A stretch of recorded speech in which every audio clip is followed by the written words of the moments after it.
अध्याय 281। Main feeling ने बस कपड़े पहने और किन यून को इमारत से बाहर ले गई। जैसे ही वे बाहर निकले उन्होंने मेंग ताओ को उड़ते हुए देखा।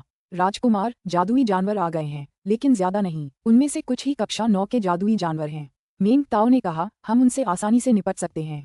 किन यून ने अंदाजा लगा लिया था कि जादुई जानवर हमला करने में ज्यादा देर नहीं लगाएंगे। एक दिन से भी कम समय में जादुई जानवर आ पहुंचे। ये जादुई जानवर रास्ते की टोह लेने आए हैं। लगता है जिया युसेन और बाकी लोग ही असल में अपराधी हैं। किन यून ने व्यंग्यात्मक लहजे में कहा, जब जादुई जानवर शहर पर हमला करते हैं तो सबसे पहले उन्हें एक शिलालेख गुरु को व्यूह के बीचों बीच भेजना होता है। इस तरह उनके लिए व्यूह से छेड़छाड़ करना ज्यादा आसान हो जाएगा। मेंग ताओ ने आसमान की तरफ देखा। हालांकि जिया युसेन और बाकी लोग पकड़े जा चुके थे, फिर भी वो इसके बारे में सोचकर ही डर गया। बूढ़े मेंग, मैं सेना के केंद्र में जाकर पहरा दूंगा। अगले 2-3 दिनों में जादुई जानवरों का एक बड़ा समूह आ सकता है। दिव्य शिलालेख महल के महान बुजुर्ग इतनी जल्दी नहीं पहुंच पाएंगे। उनके आने से पहले हमारे लिए सबसे जरूरी काम शहर की अच्छी तरह से रक्षा करना है। किन यून ने कहा, ठीक है, बाहर का काम हम पर छोड़ दो। मेंग ताओ ने सिर हिलाया और मेंग फेइलिंग से कहा, फेइलिंग, राजकुमार को भी साथ ले आओ और उसके साथ वहां चलो। इस तरह उसे इतना बोरियत महसूस नहीं होगी। मेंग फी ने मुस्कुराते हुए कहा और फिर किन यून को जागीर के बीच में एक बड़े पहाड़ पर खींच लिया। किन यून मेंग फीलिंग के पीछे पीछे एक गुफा में गया। गुफा के एक रास्ते से होते हुए वे जमीन पर बने एक विशाल पत्थर के कमरे में पहुंचे। गोलाकार पत्थर का कमरा लगभग 200 मीटर चौड़ा था। जमीन पर कई खास क्रिस्टल लगे थे जिनसे कई आकृतियां बनी हुई थीं। बीच में एक बड़ा बक्सा था जिसका उपयोग क्रिस्टल सिक्के रखने के लिए किया जाता था। सामान्य समय में बड़ी सरनी जमीन पर स्थित स्पिरिट स्प्रिंग से स्पिरिट ऊर्जा को अवशोषित कर सकती है और उसे ऊर्जा में परिवर्तित कर सकती है, जिससे बड़ी सरनी का संचालन बना रहता है। यदि सरनी द्वारा छोड़े गए अवरोध पर किसी शक्तिशाली शक्ति द्वारा आक्रमण किया जाता है तो सरनी अवरोध को और अधिक मजबूत बनाने के लिए बॉक्स में मौजूद क्रिस्टल सिक्कों से ऊर्जा को अवशोषित कर लेगी। दानवशाही शहर द्वारा एकत्रित कर का उपयोग मुख्य रूप से महान संरचना के संचालन को बनाए रखने के लिए किया जाता था। जब तक ये संरचनाएं क्षतिग्रस्त नहीं होती, मुझे इन्हें बनाए रखने के लिए ज्यादा ऊर्जा की जरूरत नहीं है। किन यून ने गंभीरता से व्यूह रचना को देखा और कहा, एक बात जो मुझे ध्यान रखनी है वह ये है कि जब व्यूह रचना चालू हो तो उसमें कोई ऊर्जा अवरोध नहीं होना चाहिए। जैसे ही यह अवरुद्ध हो, मुझे समय रहते उसे साफ करना होगा, वरना ये पूरी व्यूह रचना में समस्याएं पैदा कर देगा। तो क्या अब इस व्यूह रचना में कोई समस्या है? हालांकि जिया युसेन और बाकी लोग कुछ दिनों से राजा की जागीर में हैं, फिर भी हमने उन्हें अंदर आने की इजाजत नहीं दी है। मेंग फेइलिंग ने कहा, अच्छा हुआ कि तुमने उन्हें अंदर नहीं आने दिया, वरना वे शहर को खतरे में डाल सकते थे। किन यून ने राहत की सांस ली। अगर उन्होंने कुछ किया भी होता तो कुछ देर तक कुछ पता नहीं चलता। इन्हें किसने भेजा? क्या उन्होंने जानवरों के साथ गठबंधन कर लिया है? मुझे लगता है कि वे इस तरह का काम करने के काबिल नहीं हैं। उनके पीछे कोई बड़ी ताकत होनी चाहिए। मेंग फीलिंग हैरान थी। सबसे डरावनी बात तो ये है कि वे जानवरों के साथ गठबंधन कर सकते हैं। किन यून भी अक्सर इस सवाल के बारे में सोचता था। उसने भौहें सिकोड़कर आह भरते हुए कहा, मुझे भी नहीं पता, इसलिए यह मामला बेहद अहम है। अगर जिया युसेन जैसे इतने सारे लोग एक शहर में घुल मिल सकते हैं तो ये बहुत डरावना होगा। हम बस दिव्य शिलालेख महल के महान बुजुर्ग के यहाँ आने और जिया युसेन से पूछताछ करने का इंतजार कर सकते हैं। उनके पास उससे पूछताछ करने का कोई तरीका होना चाहिए। मेंग फीलिंग ने किन यून के पीछे चलते हुए कहा। चलते हुए किन यून ने स्थिति का जायजा लेने के लिए अपनी मानसिक शक्ति का प्रयोग किया। इससे वह रुकावट का पहले ही पता लगा सका और जल्द से जल्द उसका समाधान कर सका। इससे व्यूह रचना को कोई नुकसान नहीं पहुंचेगा। 2 घंटे से ज्यादा समय बीत जाने के बाद किन यून को कोई बड़ी समस्या नहीं दिखी। इसके बजाय कुछ छोटी मोटी समस्याएं थीं, जैसे कि जहां आत्मा के चिन्ह एक दूसरे को काटते थे वहां ऊर्जाएं बहुत अव्यवस्थित थीं और आपस में टकरा रही थीं। अब ज्यादा कुछ नहीं करना है। अगर फॉर्मेशन चालू हो जाए तो मैं ज्यादा ध्यान दूंगा। किन यून मुस्कुराया और पत्थर के कमरे के पास एक पत्थर की कुर्सी पर बैठ गया। मेंग फीलिंग ने उच्च श्रेणी का स्पिरिट व्हिप निकाला और मुंह बनाते हुए कहा, जिया यून, अगर कोई जादुई जानवर भी आ जाए तो भी मुझे यहीं रहना होगा और तुम्हारा साथ देना होगा। मैं बाहर जाकर किसी जादुई जानवर से नहीं लड़ सकती। मैं सचमुच इस व्हिप को आजमाना चाहती हूँ। भविष्य में हमें मौका मिलेगा। किन यून ने मुस्कुराते हुए कहा, वैसे यह मत कहो कि मैं एक उच्च पदस्थ शिलालेख गुरु हूँ। मैं फिलहाल इसका प्रचार नहीं करना चाहता। मेंग फेइलिंग ने जल्दी से सिर हिलाया और हंसते हुए बोली, छोटे यून, तुम्हें चिंता है कि बहुत से लोग तुम्हारे पास शोधन में मदद के लिए आएंगे, है ना? मेरे परदादा और बाकियों ने यही करने की योजना बनाई थी। वे बस इतना शर्मिंदा थे कि बोल नहीं पाए। चिंता मत करो, जब मेरे पास समय होगा तो मैं आपके मेंग परिवार को कुछ आत्मा कलाकृतियों को परिष्कृत करने में मदद करूंगा। किन यून ने कहा, आपको उच्च श्रेणी की आत्मा कलाकृति को परिष्कृत करने की आवश्यकता नहीं है। एक मध्यम श्रेणी की आत्मा कलाकृति पर्याप्त है। उस समय हमारा मेंग परिवार आपके साथ अन्याय नहीं करेगा। हम मुआवजे के रूप में जादुई जानवर क्रिस्टल अंडे का उपयोग करेंगे। मेंग फीलिंग ने किन यून के चेहरे को छूते हुए मुस्कुराया। किन यून ने चारों ओर देखा और पाया कि माहौल बुरा नहीं था। उसने कहा, बहन फीलिंग, मैं यहाँ कलाकृतियाँ क्यों न गढ़ूं? आपके मेंग परिवार को किस तरह का आत्मिक हथियार चाहिए? क्या आप तय कर सकती हैं? मेन फीलिंग ने जल्दी से सिर हिलाया। बिल्कुल, और हाँ, चाहे आप किसी भी तरह की आत्मा की कलाकृति गढ़ें, आपके परदादा और बाकी लोग उसे मुस्कुराकर स्वीकार करेंगे। आपको पता होना चाहिए कि अराजकता और अव्यवस्था के इन दिनों में शिलालेख गुरु और भी ज्यादा लोकप्रिय हो गए हैं। शोधन से पहले किम यून को अपने लिए एक भट्ठी बनानी पड़ी। जब तक उसे मौका मिलता, वह कलाकृतियों को गढ़ने के लिए जानवरों की हड्डियां और स्पिरिट आयरन जैसी सामग्री इकट्ठा करता रहता। इसलिए उसके पास सामग्री प्रचुर मात्रा में थी, जिससे वह कई स्पिरिट कलाकृतियों को परिष्कृत कर पाया। खास तौर पर रैंक 8 या 9 जादुई जानवरों की हड्डियां, जिन्हें बिना हड्डी स्टील मिलाए उच्च गुणवत्ता वाले तावीजों में परिष्कृत किया जा सकता है। अगर कोई परम पूर्णता की खोज नहीं करना चाहता, तो उसे हड्डी स्टील की बिल्कुल भी जरूरत नहीं होगी। किम यून ने बचे हुए उच्च स्तरीय अस्थि इस्पात को थोड़ी मात्रा में शाही अस्थि इस्पात में मिलाकर उसे बड़ी मात्रा में जानवरों की हड्डियों के साथ मिलाया। उसने इसका उपयोग एक भट्टी बनाने में किया। भट्टी की सबसे महत्वपूर्ण बात ये थी कि वह उच्च तापमान को सहन कर सकती थी, इसलिए इसके अंदर कीमिया संबंधी शिलालेख उकेरना आवश्यक था। कीमिया शिलालेख के साथ ये बहुत उच्च तापमान को सहन करने में सक्षम होगा और पिघलेगा नहीं। इसके अलावा एक अच्छी भट्टी के लिए बहुत तेज पिघलने की क्षमता की भी आवश्यकता होती है। यह आग को जल्दी से पिघलाकर अवशोषित कर सकती है, आग को तेज कर सकती है और भट्टी में प्रवेश करने वाली किसी भी चीज को जल्दी से पिघला सकती है। कीमिया मार्क्स के अलावा उसे अग्नि मार्क्स की भी आवश्यकता थी, और अपनी स्थिरता बनाए रखने के लिए किम यून ने एक ठोस निशान भी उकेरा था। बेशक सबसे महत्वपूर्ण चीज तो कीमिया का शिलालेख है। उसने मजबूत गलाने की क्षमता सुनिश्चित करने के लिए 3 समूह उकेरे थे। मेन फीलिंग किनारे से देख रही थी और उसे बोरियत महसूस नहीं हो रही थी। ऐसा इसलिए था क्योंकि जब वह देख रही होती थी, तो अगर वह कोई सवाल पूछती तो किम यून धैर्यपूर्वक उसका जवाब देता था। इससे उसे अपना ज्ञान बढ़ाने में मदद मिल सकती थी। मैंने आखिरकार इस बड़े आदमी को परिष्कृत कर दिया है। किम यून ने पीतल की भट्टी पर दस्तक दी, जिससे डैंग डैंग डैंग की आवाज आए। मेन फीलिंग ने अपने चेहरे से पसीना पोंछा और मुस्कुराते हुए कहा, छोटे भाई यून, तुमने जो आत्मा के औजार परिष्कृत किए हैं, वे बहुत कीमती हैं। अगर तुम इन्हें बेच दोगे तो क्या तुम अमीर नहीं बन पाओगे? मैं अपना आत्मिक हथियार इतनी आसानी से नहीं बेच सकता। अगर मैं इसे अपने दुश्मनों को बेच दूं, तो क्या इससे मेरे दुश्मनों को कोई फायदा नहीं होगा? किम यून ने हंसते हुए कहा, इसलिए मैं इसे सिर्फ जान पहचान वालों को ही बेच रहा हूँ।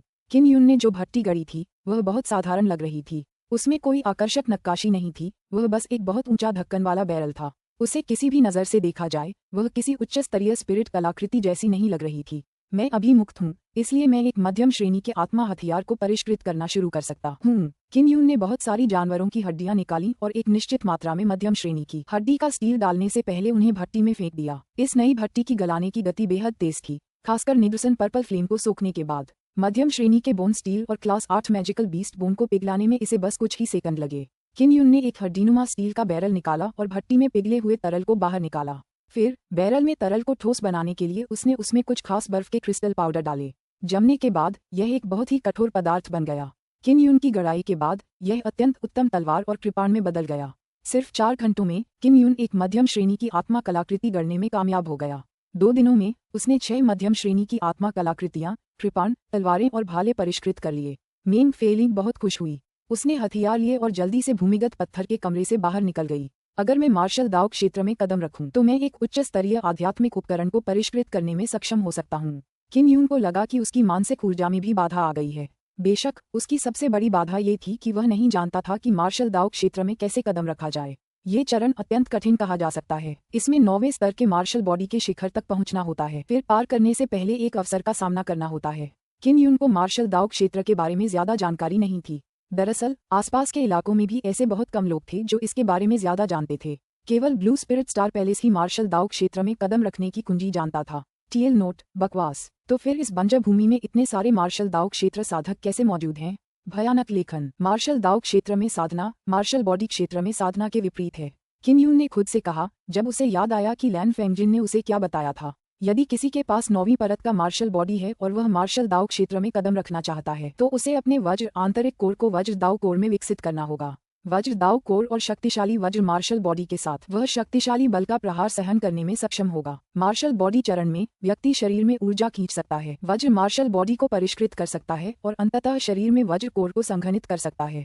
मार्शल दाओ क्षेत्र में व्यक्ति पहले वज्र दाओ कोर का निर्माण कर सकता है और फिर दाओ बॉडी को परिष्कृत करने के लिए शक्तिशाली मार्शल आर्ट का अभ्यास कर सकता है। किम यून ने अपने 3 वज्र आंतरिक कोर को देखा और अपना सिर हिलाया। अब वह आगे बढ़ने के बारे में सोचना नहीं चाहता था। उसने अभी अभी 9वें स्तर के मार्शल बॉडी में कदम रखा था। अगर वह मार्शल दाओ क्षेत्र के बारे में सोचने के लिए बहुत बेचैन होता, तो शायद वह पागल हो जाता। अभी भी लगभग 1 साल का समय है। समय आने पर हम इस बारे में बात करेंगे। अगर मैं आगे नहीं बढ़ पाया, तो सिर्फ अपने 3 वज्र आंतरिक कोर की शक्ति से मैं जियाओ यांगलोंग से लड़ पाऊंगा। किन यून ने पत्थर के कमरे में विशाल समूह को देखा और जानवरों के बारे में सोचा। उसने शुरू में मोमो को जानवरों से मिलने के लिए छोड़ने की योजना बनाई थी ताकि देख सके कि वह उन्हें समझती है या नहीं। अब चूंकि उसके पास शहर के बाहर एक जादुई जानवर था, इसलिए उसे उस विशाल संरचना की रक्षा करनी थी ताकि वह सुचारू रूप से काम कर सके और उससे आधा कदम भी दूर न हो सके। जब वह मेन फीलिंग के वापस आने का इंतजार कर रहा था तो उसने शरीर को सुरक्षित रखने वाला ताबीज बनाने के लिए उपकरण निकाल लिए। दानवों का शाही शहर बहुत बड़ा था। अगर जादुई जानवर हमला करते तो वे निश्चित रूप से बड़ी संख्या में जानवर भेज देते। इसलिए किन यून ने शरीर की सुरक्षा के लिए ताबीज तैयार करना शुरू कर दिया। टीएल नोट: मुझे यकीन है कि आप लोगों ने देखा होगा कि एक पंक्ति में लेखक ने कीमिया मार्क लिखा और फिर अगली पंक्ति में उन्होंने कीमिया शिलालेख लिखा। मैं ये स्पष्ट करने की कोशिश करूंगा कि मैंने उन्हें इस तरह क्यों अनुवादित किया।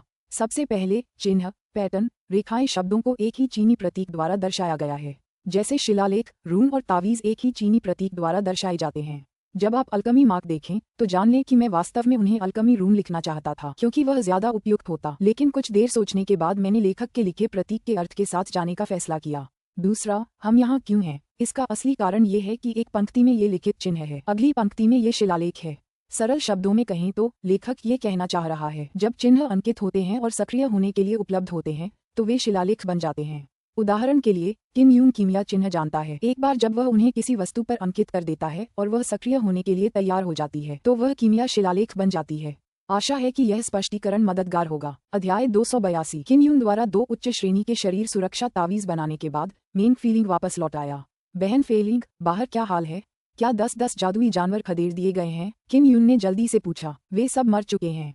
चाचा और बाकी लोगों ने और ज्यादा सैनिक तैनात कर दिए हैं और मुख्य रूप से शहर के कई दरवाजों की रखवाली कर रहे हैं। शहर के हर दरवाजे पर एक मार्शल दाऊद दायरे का मुखिया तैनात है, इसलिए उन्हें अंदर से बिल्कुल नहीं खोला जाएगा। मेन फीलिंग ने बोलते हुए 2 जादुई जानवरों के क्रिस्टल अंडे निकाले और उन्हें जमीन पर रख दिया। वह हंसते हुए बोली, चाचा और बाकी लोग तुम्हारे परिष्कृत आध्यात्मिक हथियार देखकर बहुत खुश हुए थे, इसलिए उन्होंने मुझे तुम्हें 2 जादुई जानवरों के क्रिस्टल अंडे देने को कहा।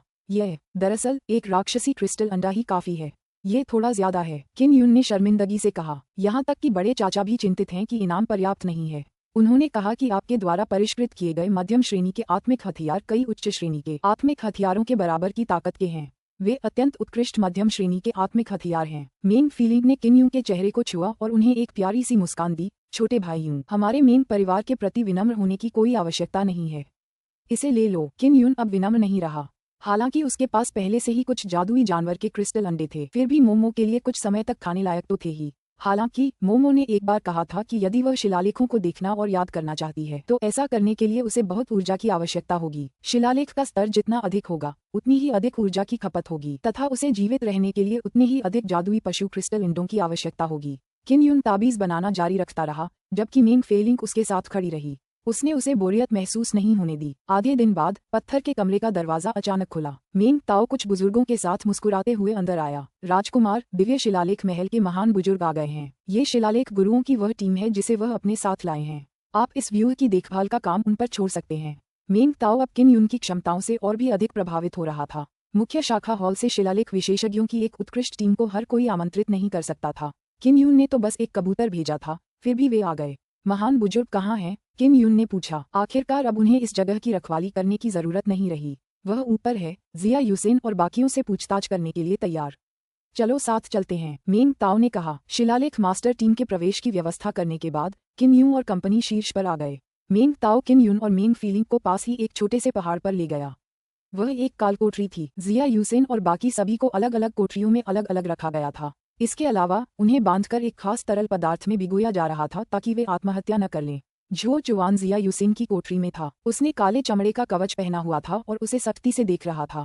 जब किन यून वहां पहुंचे तो उन्होंने पूछा, महान बुजुर्ग, क्या आप इस व्यक्ति को जानते हैं? जाहिर है मैं उसे जानता हूँ, बस मुझे उम्मीद नहीं थी कि वह ऐसा कुछ करेगा। जुओ चुआन ने जिया यूसेन को ठंडी नजरों से देखा। रहस्यमयी पवन नगरी की महान संरचना को अंदर से बंद कर दिया गया था। क्या ये सचमुच जिया यूसेन ने किया है?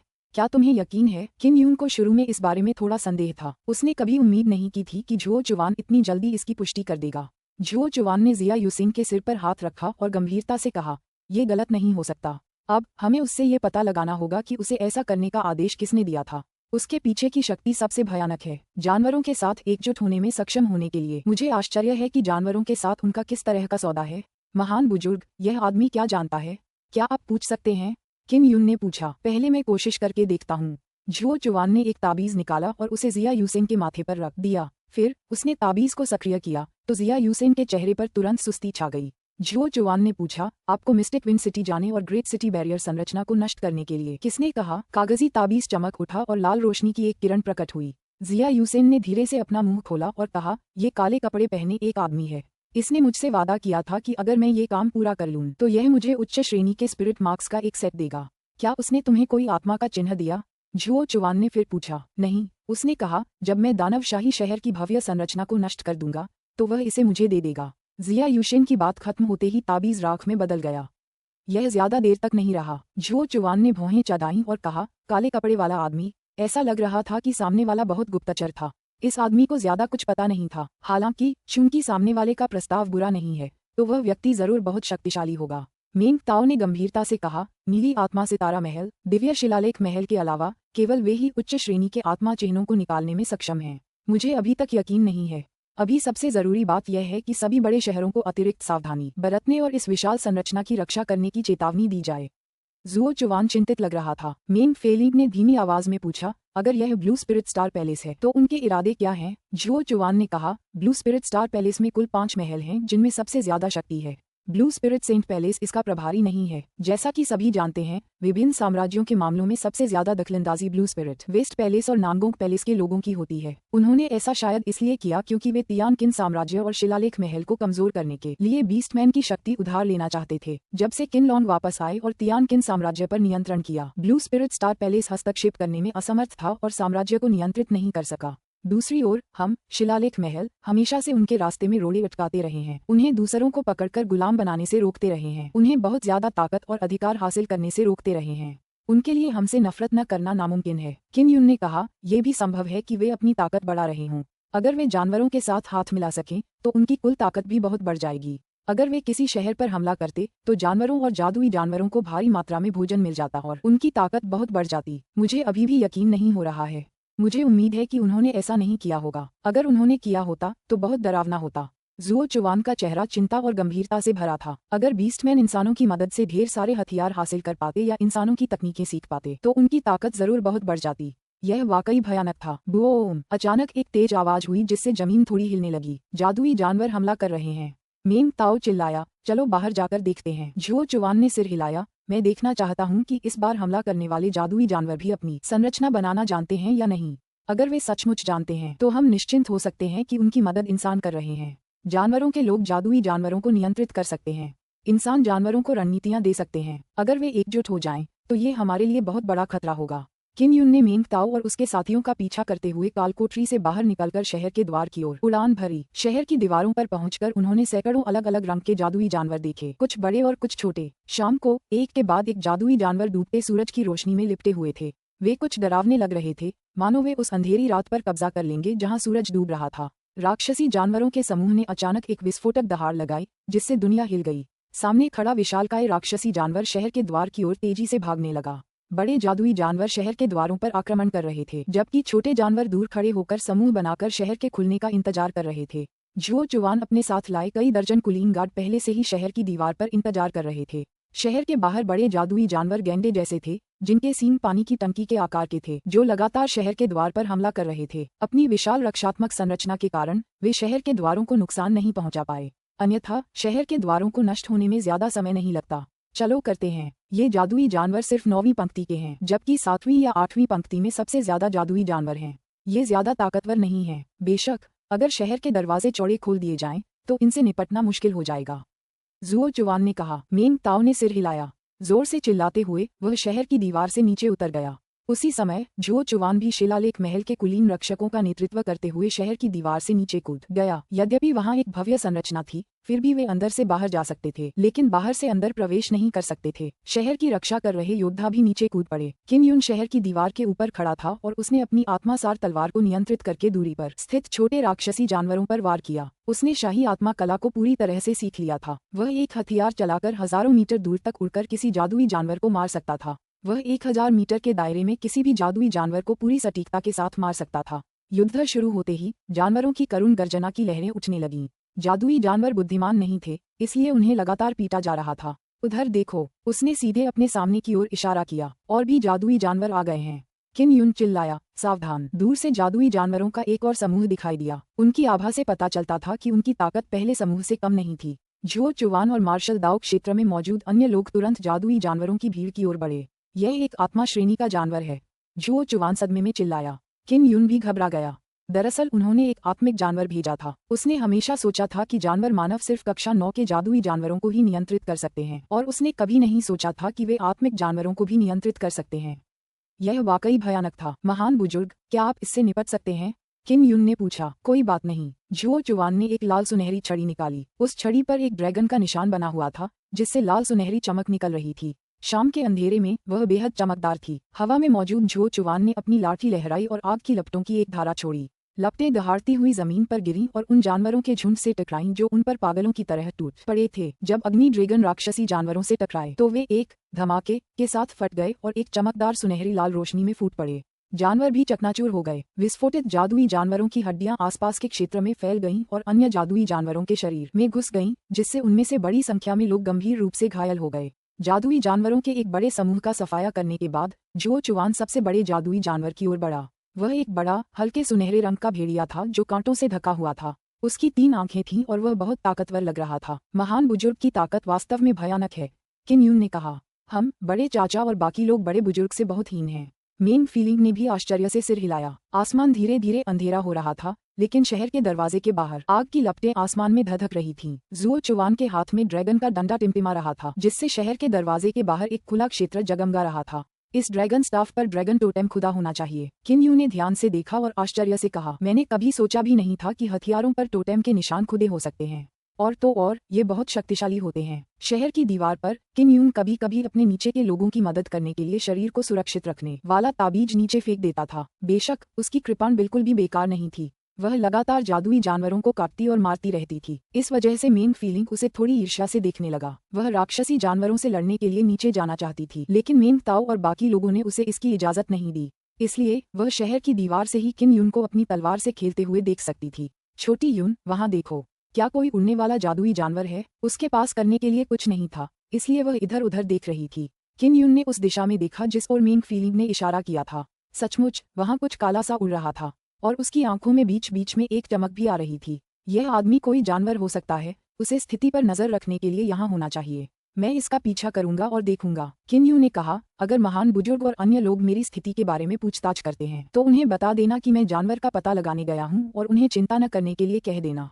अध्याय 283। वर्तमान स्थिति के आधार पर जादुई जानवर का हमला विफल रहा। वह उड़ने वाला जानवर जो घटनास्थल पर लड़ाई देख रहा था, निश्चित रूप से इस मामले की रिपोर्ट करने के लिए वापस जाएगा। किन यून ये पता लगाना चाहता था कि जादुई जानवरों को शहर पर हमला करने का आदेश देने के लिए जानवरों के साथ किसने हाथ मिलाया था। इसलिए उसने तुरंत उड़ने वाले जानवर का पीछा करने का फैसला किया। छोटे भाई यून, रुको। जैसे ही मेन फीलिंग चिल्लाया, किन यून शहर की दीवार से कूद गया और अंधेरे में गायब होने से पहले उड़ते हुए जानवर की ओर दौड़ा। किन यून ने छाया शक्ति का प्रयोग किया और जमीन से उड़ते हुए जानवर की ओर हमला किया। जल्द ही वह उड़ते हुए जानवर के नीचे पहुंच गया। ध्यान से देखने के बाद उसे यकीन हो गया कि यह एक जानवर था। इसका शरीर इंसान जैसा था। पीठ पर 2 जोड़ी विशाल पंख, 2 बाज के पैर, 1 जोड़ी पंजे, पूरे शरीर पर पंख और 1 बाज का सिर था। इस आदमी की ताकत कमजोर नहीं है। इस आभा की ताकत को देखते हुए यह 9वें स्तर के मानव मार्शल शरीर के बराबर है। किन यून शहर के फाटक से लगभग 3000 मीटर दूर था। वहाँ बहुत अंधेरा था। अगर बीच बीच में रोशनी की चमक भी आती तो भी उसकी पोल नहीं खुलती। पक्षी मानव को किन यून का पता नहीं चला। इसके बजाय वह लगातार अपने पंख फड़फड़ाता रहा और दूर से हो रही लड़ाई का अवलोकन करता रहा। कुछ ही देर बाद शहर के फाटकों के बाहर लड़ाई कम हो गई और जमीन जादुई जानवरों की लाशों से पट गई। बस कुछ ही लोग घायल हुए, कोई मरा नहीं। युद्ध समाप्त हो चुका था। 1000 से ज्यादा जादुई जानवर शहर पर हमला कर चुके थे, पूरी तरह पराजित। एक ओर दानवशाही शहर पूरी तरह तैयार था, दूसरी ओर झुओ चुवान और दिव्य शिलालेख महल के कुलीन लोग यहाँ मौजूद थे। इसके अलावा बीस्टमैन ने सोचा कि जिया यूसिन के समूह द्वारा संरचना को नष्ट कर दिया गया था, जिससे उन्हें शहर में प्रवेश करने की अनुमति मिल गई। जानवर आदमी ने कभी उम्मीद नहीं की थी कि यह सब किन यून द्वारा नष्ट कर दिया जाएगा, और उन्होंने उनकी साजिश का पर्दाफाश भी कर दिया। युद्ध समाप्त होने के बाद पक्षी मानव जल्दी से आकाश में उड़ गया और चला गया।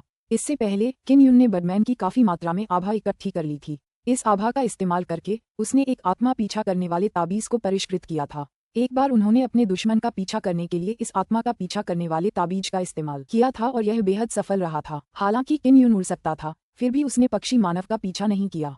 मुख्य कारण ये था कि पक्षी मानव की गति बहुत तेज थी। अगर वह और तेजी से पीछा करता तो उसकी आभा का रिसाव होना बहुत आसान था। पक्षी मानव द्वारा उसे खोज लिया जाना अच्छा नहीं होता। कमीने जानवरों, मैं तियान किन साम्राज्य का युवराज हूँ। तुमने मेरे शहर को निशाना बनाने की हिम्मत कैसे की? जब किन यूं ताबीज बना रहा था, उसने गुस्से से डांटा। जिस बात ने उन्हें सबसे अधिक क्रोधित किया वह ये थी कि इस बात की प्रबल संभावना थी कि इसके पीछे ब्लू स्पिरिट वेस्ट पैलेस या नांगोंग का हाथ था। उसे ये पता लगाना था कि यह किसने किया ताकि वह पता लगा सके कि यह किसने किया था। जब किन यून ने आत्मा का पीछा करने वाले ताबीज को परिष्कृत करना समाप्त कर लिया तो उसने इसका उपयोग ये पता लगाने के लिए किया कि बर्डमैन उसका पीछा करने से पहले किस दिशा में गया था। दानवशाही शहर तियान किन साम्राज्य की सीमा पर था और पशु सेना विशाल पहाड़ों की सीमा पर थी, इसलिए वे एक दूसरे से बहुत दूर नहीं थे। उसके पीछा करने के कुछ समय बाद ही किन यून देश छोड़कर पहाड़ में प्रवेश कर गया। वह पहाड़ बेहद बंजर था और उस पर ज्यादातर जानवर रहते थे। पहले वह बहुत ही खूबसूरत पहाड़ था। यह जरूर बीस्टमैन पर्वत श्रृंखला होगी। बचपन से ही इसके बारे में सुनता आया हूँ। मैं पहली बार इस जगह पर आया हूँ। किन यून ने सावधानी से बंजर पर्वत श्रृंखला से अपना रास्ता बनाया। उनका तो कहना ही क्या, यहाँ तक कि मार्शल दाओ क्षेत्र के कुछ साधक भी इस पर्वत श्रृंखला में सहजता से प्रवेश करने का साहस नहीं कर पाते थे। दानव राजा के महल में कई ऐसे विशेषज्ञ थे जिन्होंने अपने पूरे जीवन में कभी यहाँ प्रवेश नहीं किया था। ऐसा इसलिए था क्योंकि यह बेहद खतरनाक था। किंवदंती है कि बीस्टमैन तियान किन साम्राज्य की स्थापना के बाद ही प्रकट हुए थे और उनका प्रकट होना बहुत अचानक हुआ था। संक्षेप में, उस समय जानवर मानव प्रकट हुए। वे बहुत शक्तिशाली थे और उन्होंने जानवरों को जानवर मानव पर्वत श्रृंखला तक लाने के लिए कई योद्धाओं का बलिदान दिया। किन यून पक्षी मानव की ताकत की प्रशंसा करने से खुद को रोक नहीं पाया। उसकी गति इतनी तेज थी कि एक मार्शल दाओ क्षेत्र के साधक के लिए भी उसे पकड़ना मुश्किल होता। इस आदमी को तो पहले ही अपनी मांद में लौट जाना चाहिए था। मुझे जल्दी से उनके पास पहुंचना होगा और उनकी बातचीत पर कान लगाकर सुनना होगा। किन यून बीस्टमैन पर्वत श्रृंखला में घुस गया और अपनी सबसे तेज गति से भागा। देर रात वह अंततः पर्वत श्रृंखला की गहराई में पहुंच गया और पक्षी मानव के और करीब पहुंच गया।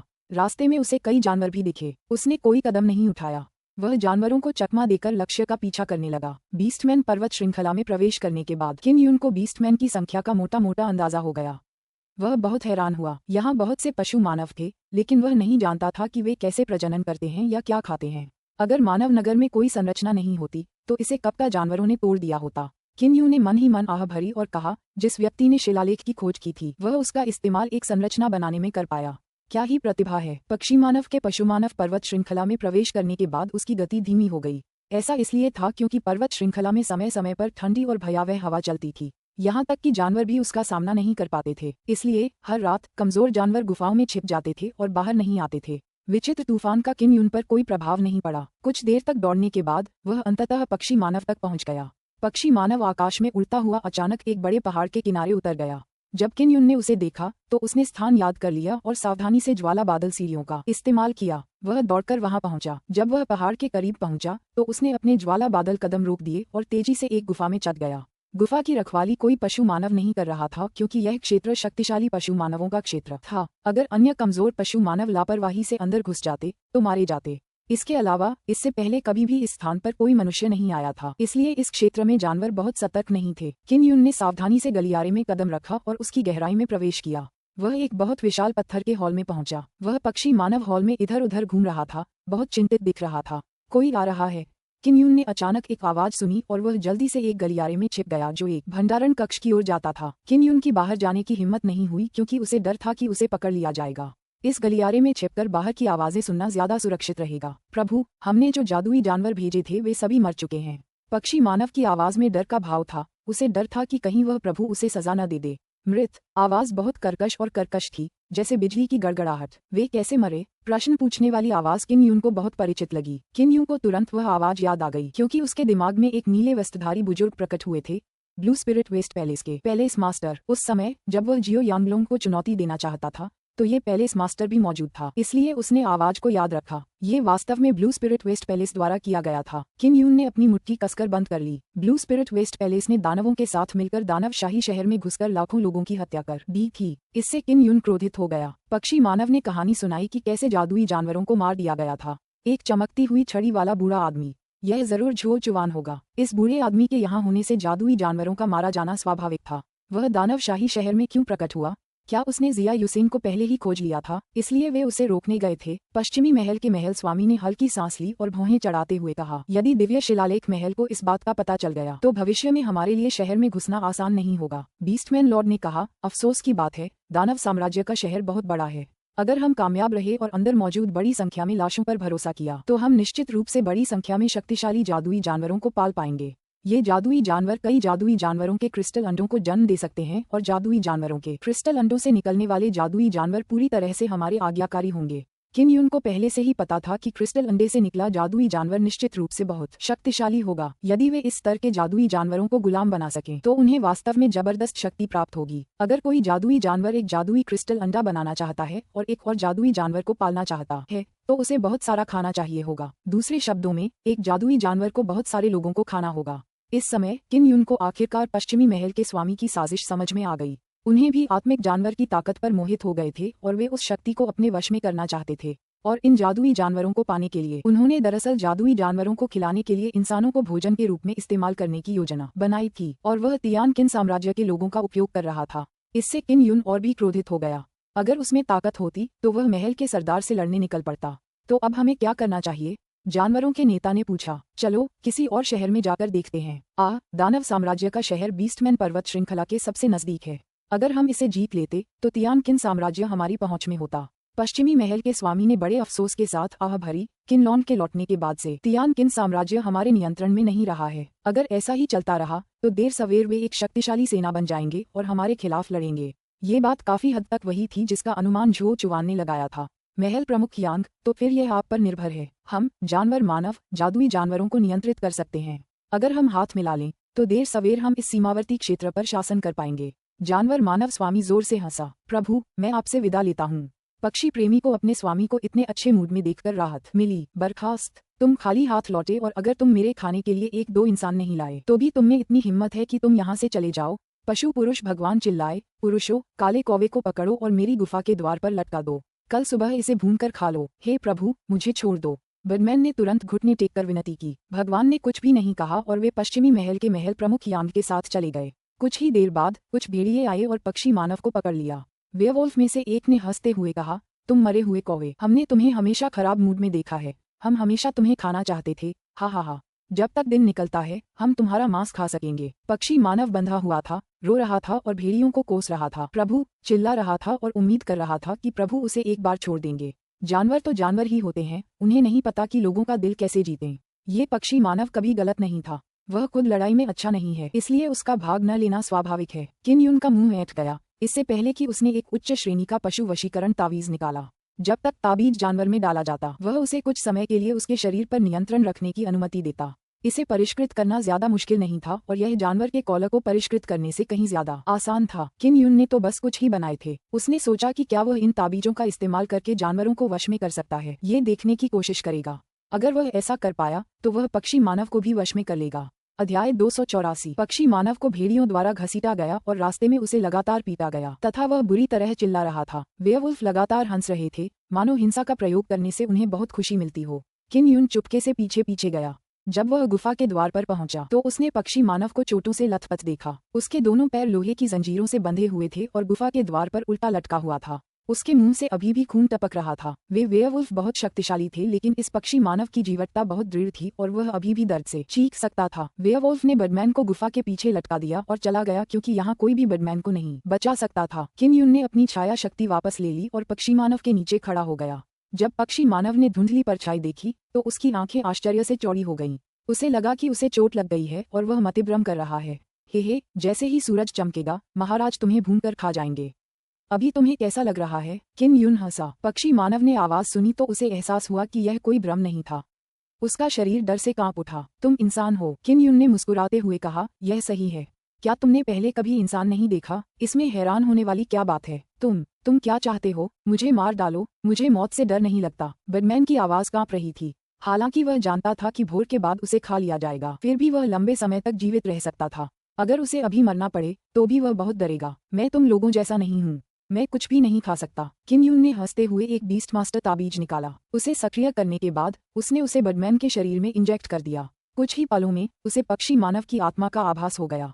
अगर वह चाहे तो बस एक विचार ही उसे नष्ट करने के लिए पर्याप्त था। तुमने क्या किया? बेशक, जब बर्डमैन ने किन यून को ताबीज उछालते देखा तो वह हैरानी से चिल्लाए बिना नहीं रह सका। इसके अलावा उसे ऐसा लग रहा था जैसे उसकी आत्मा पर नियंत्रण हो रहा हो। उस ताबीज को जानवर वश में करने वाला ताबीज कहते हैं। तुम्हारे शरीर में प्रवेश करने के बाद मैं तुम्हारी आत्मा को यातना दे सकता हूँ। अगर तुम मेरा साथ नहीं दोगे तो हे ये खाए जाने से भी ज्यादा दर्दनाक होगा। किन यून के चेहरे पर एक कपटी मुस्कान थी जब उसने अपनी कृपाण निकाली और जंजीर काट दी। जब बडमैन ने इस कृपाण को देखा तो उसे अचानक याद आया कि दानवशाही शहर के प्रवेश द्वार पर ये कृपाण कई जादुई जानवरों को काटते हुए इधर उधर उड़ी थी। तुम दानवशाही शहर से हो। बडमैन के नीचे रखे जाने के बाद उसकी आंखों से हरी रोशनी निकली। उसकी चोंच चौड़ी हो गई मानो वह किन यून पर हमला करने वाला हो। कमीने, मैंने तुम्हें बचा लिया। मैं इंसान जरूर हूँ पर तुम्हारे मालिक जितना पागल नहीं हूँ। तुम उसके लिए अपनी जान जोखिम में डालते हो, लेकिन क्योंकि उसका मूड ठीक नहीं है वह तुम्हें मार डालेगा, खा जाएगा और तुम्हारा मांस वेयरवुल्फ को खाने के लिए दे देगा। किन यून ने व्यंग्य किया। बडमैन का शत्रुतापूर्ण रवैया धीरे धीरे गायब हो गया। उसकी आवाज दुख से भर गई। तुम सही हो, तुमने सचमुच मुझे बचा लिया। किन यून ने उसके कंधे पर थपथपाया और मुस्कुराते हुए कहा, मैंने तुम्हें इसलिए बचाया क्योंकि मैं चाहता था कि तुम मेरी मदद करो। इसे पहन लो, अपनी चोटों से उबर जाओ और मैं तुम्हें यहाँ से बाहर निकाल दूंगा। किन यून के हाथों में अपनी जान गंवाकर बडमैन ने कोई भी जल्दबाजी करने की हिम्मत नहीं की। उसे याद आया कि उसके स्वामी ने उसके साथ कैसा व्यवहार किया था और कैसे कुछ वेयरवुल्फों ने उसे परेशान किया था, जिससे वह और भी ज्यादा क्रोधित हो गया था। बडमैन ने किन यून द्वारा दिया गया प्रकाश चिन्ह उपकरण पहन लिया था और तेजी से ठीक हो रहा था। जैसे ही वह उस पोशाक को लेकर मन ही मन उत्साहित हो रहा था, किन यून ने उसे नीचे गिरा दिया। पक्षी मानव, लगता है जानवरों के इलाके में तुम्हें बहुत तंग किया जा रहा है।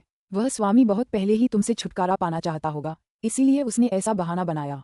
किन यून ने प्रकाश चिन्ह उपकरण रखते हुए पूछा। पक्षी मानव ने सिर हिलाया। ऐसा इसलिए है क्योंकि मैं उड़ सकता हूँ। बीस्टमैन पर्वत श्रृंखला में जो बीस्टमैन उड़ सकते हैं उनका सामना दुश्मनी से होता है।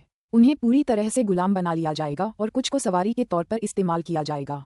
किन यून ने मुस्कुराते हुए कहा, ऐसा इसलिए है क्योंकि वे उड़ नहीं सकते। ऐसा ही होना चाहिए। बडमैन ने बेबसी से आह भरी। उसने अपने जख्मों को छुआ और पाया कि वे सब ठीक हो गए थे। एक बार फिर वह इंसानों की अद्भुत क्षमताओं पर हैरान रह गया। मानव, तुमने मुझे बचाया। तुम क्या चाहते हो कि मैं तुम्हारी मदद करूं? पक्षी पुरुष ने पूछा। किन यून को पक्षी मानव काफी दयालु लगा। एहसान चुकाना जानते हुए उसने धीरे से पूछा, जो भी हो, महल के मालिक यांग, उसने आपके स्वामी से कब संबंध बनाए? काफी समय हो गया है। मुझे याद है कि जब वह महल का मालिक पहली बार यहाँ आया था तो हमारे प्रभु ने उसका स्वागत किया था। जहाँ तक उनसे संपर्क करने की बात है, मुझे ठीक से याद नहीं। वे मेरे उस भेड़िए के प्रति वफादार होने से पहले से ही साथ थे। बडमैन ने याद किया। किन यून ने एक पल सोचा और फिर पूछा, तो अब वे कहाँ जा रहे हैं? आपके स्वामी के मन में जरूर कोई योजना होगी कि वे महल प्रमुख यांग के साथ यात्रा करें, वरना वे एक साथ सहयोग नहीं कर रहे होते। बडमैन ने एक तरफ देखते हुए कहा, वे जानवरों का तेल देखने गए थे। वहाँ के सैकड़ों पहाड़ों में भारी मात्रा में जानवरों का तेल भरा है।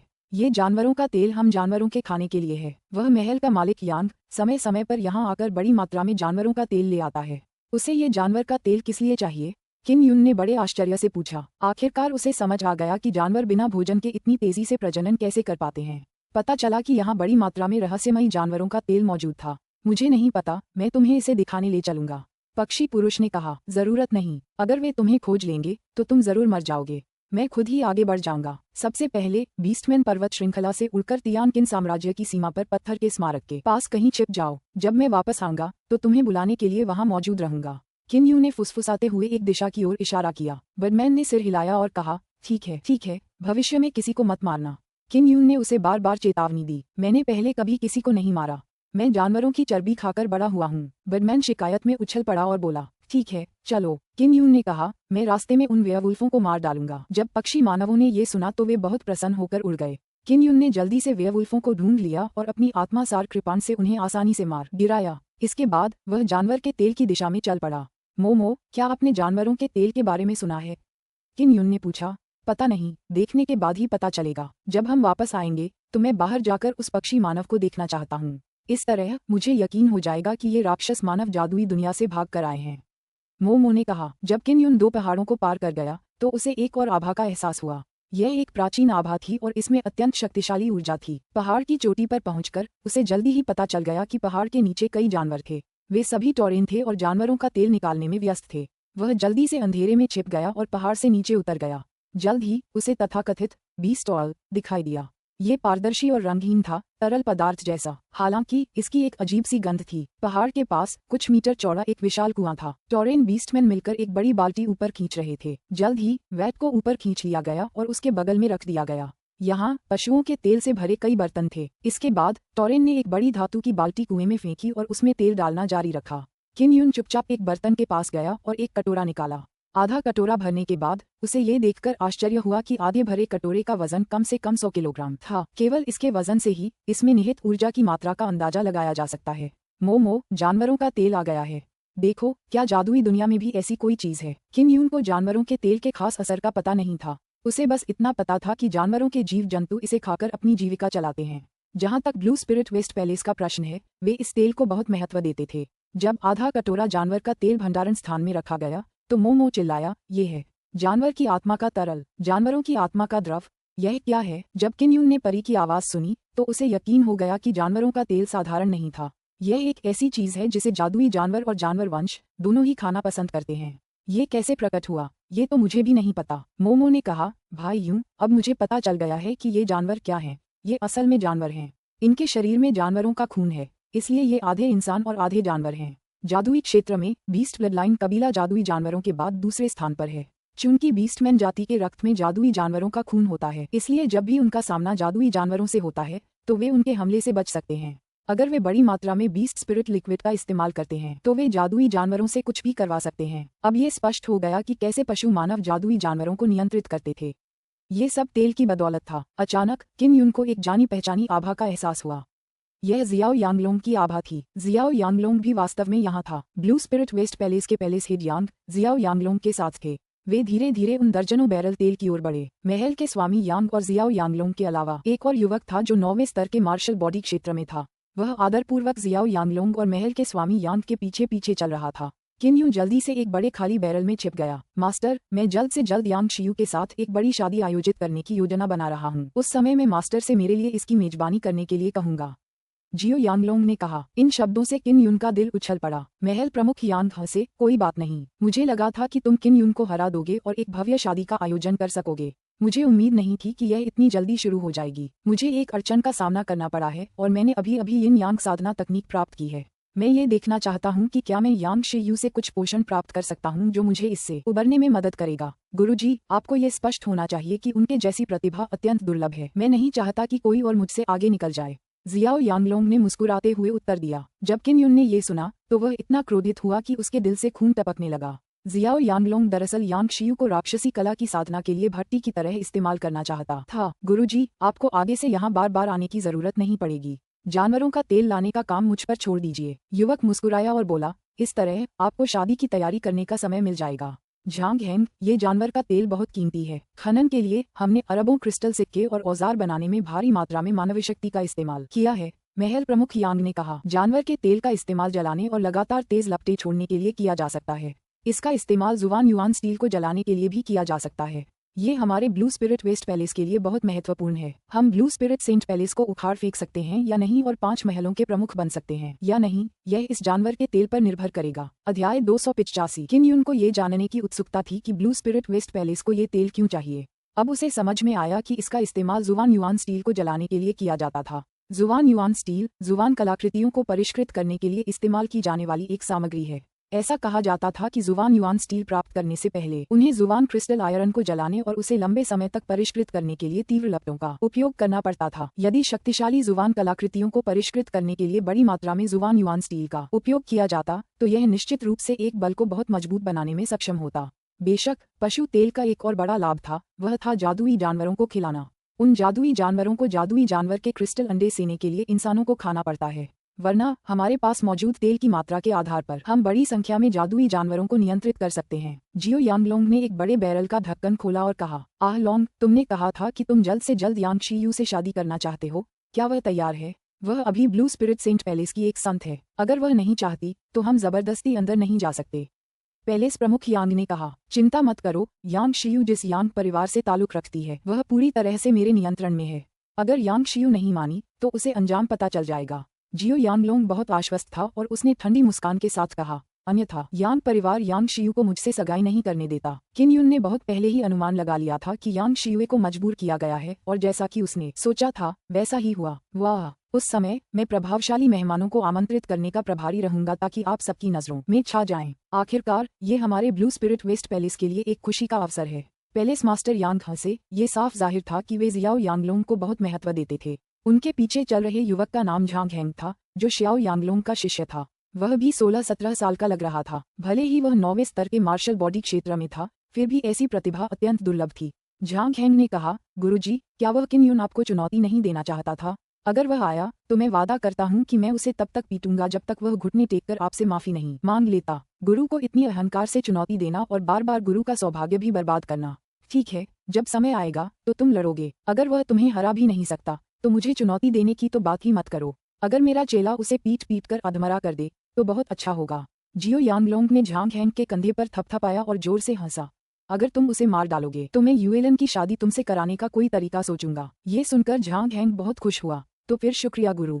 यूएलन, इस मसालेदार छोटी बच्ची को मैं कब से बिस्तर में सबक सिखाना चाहता था। उस समय मैं न सिर्फ किन यून को अपंग बना दूंगा बल्कि उसकी औरत पर सवार भी हो जाऊंगा। ये सुनकर किन यून आग बबूला हो गया। उसने सोचा कि काश अभी हमला करके झांग हेंग के कुत्ते के मुंह को चूर चूर कर देता। गुरुजी, ये सारा जानवरों का तेल कहाँ से आया? इतने सारे लोग और जानवर मानव काफी देर से खा रहे हैं पर अभी तक खत्म नहीं हुआ। झांग हेंग ने अपने द्वेषपूर्ण रवैये पर काबू पाया और एक बड़े बैरल की ओर देखते हुए पूछा। किन यून, जो एक खाली बैरल में छिपा हुआ था, वह भी इस सवाल के बारे में बहुत उत्सुक था। मुझे नहीं पता। संक्षेप में, ये जानवर का तेल जादुई दुनिया का एक बहुत ही कीमती संसाधन है। महल के मालिक यांग ने संदेह से अपना सिर हिलाया। किन यून, जो एक खाली बैरल में था, को जवाब नहीं पता था और वह मन ही मन निराश था। अचानक उसे खाली बाल्टी हिलती हुई महसूस हुई। मिनोटोर ने बाल्टी उठाई, उसमें जंजीर बांधी और उसे कुएं में फेंक दिया। कुएं में छिपा किन यून घबरा गया। उसे समझ नहीं आ रहा था कि अगर कोई इंसान जानवरों के तेल में गिर जाए तो क्या होगा। घबराहट में उसने जल्दी से एक जल विकर्षक ताबीज निकाल लिया। जल विकर्षक ताबीज को जल विकर्षक आत्मा के चिन्हों का उपयोग करके बनाया गया था। जब तक ये ताबीज सक्रिय रहता, ये लगातार एक अवरोध उत्पन्न करता रहता जिससे आसपास का तरल पदार्थ इसके पास नहीं आ पाता। यह एक ऐसी चीज थी जिसे बनाने में किन यून ने समय लगाया था जब उसने म्यूरियट स्टार झील में गोता लगाया था। इससे उसका शरीर पानी के संपर्क के बिना तैर सकता था और वह पानी के नीचे भी तैर सकता था। मुझे आश्चर्य है कि क्या जल विकर्षक ताबीज इस जानवर के तेल के खिलाफ प्रभावी है।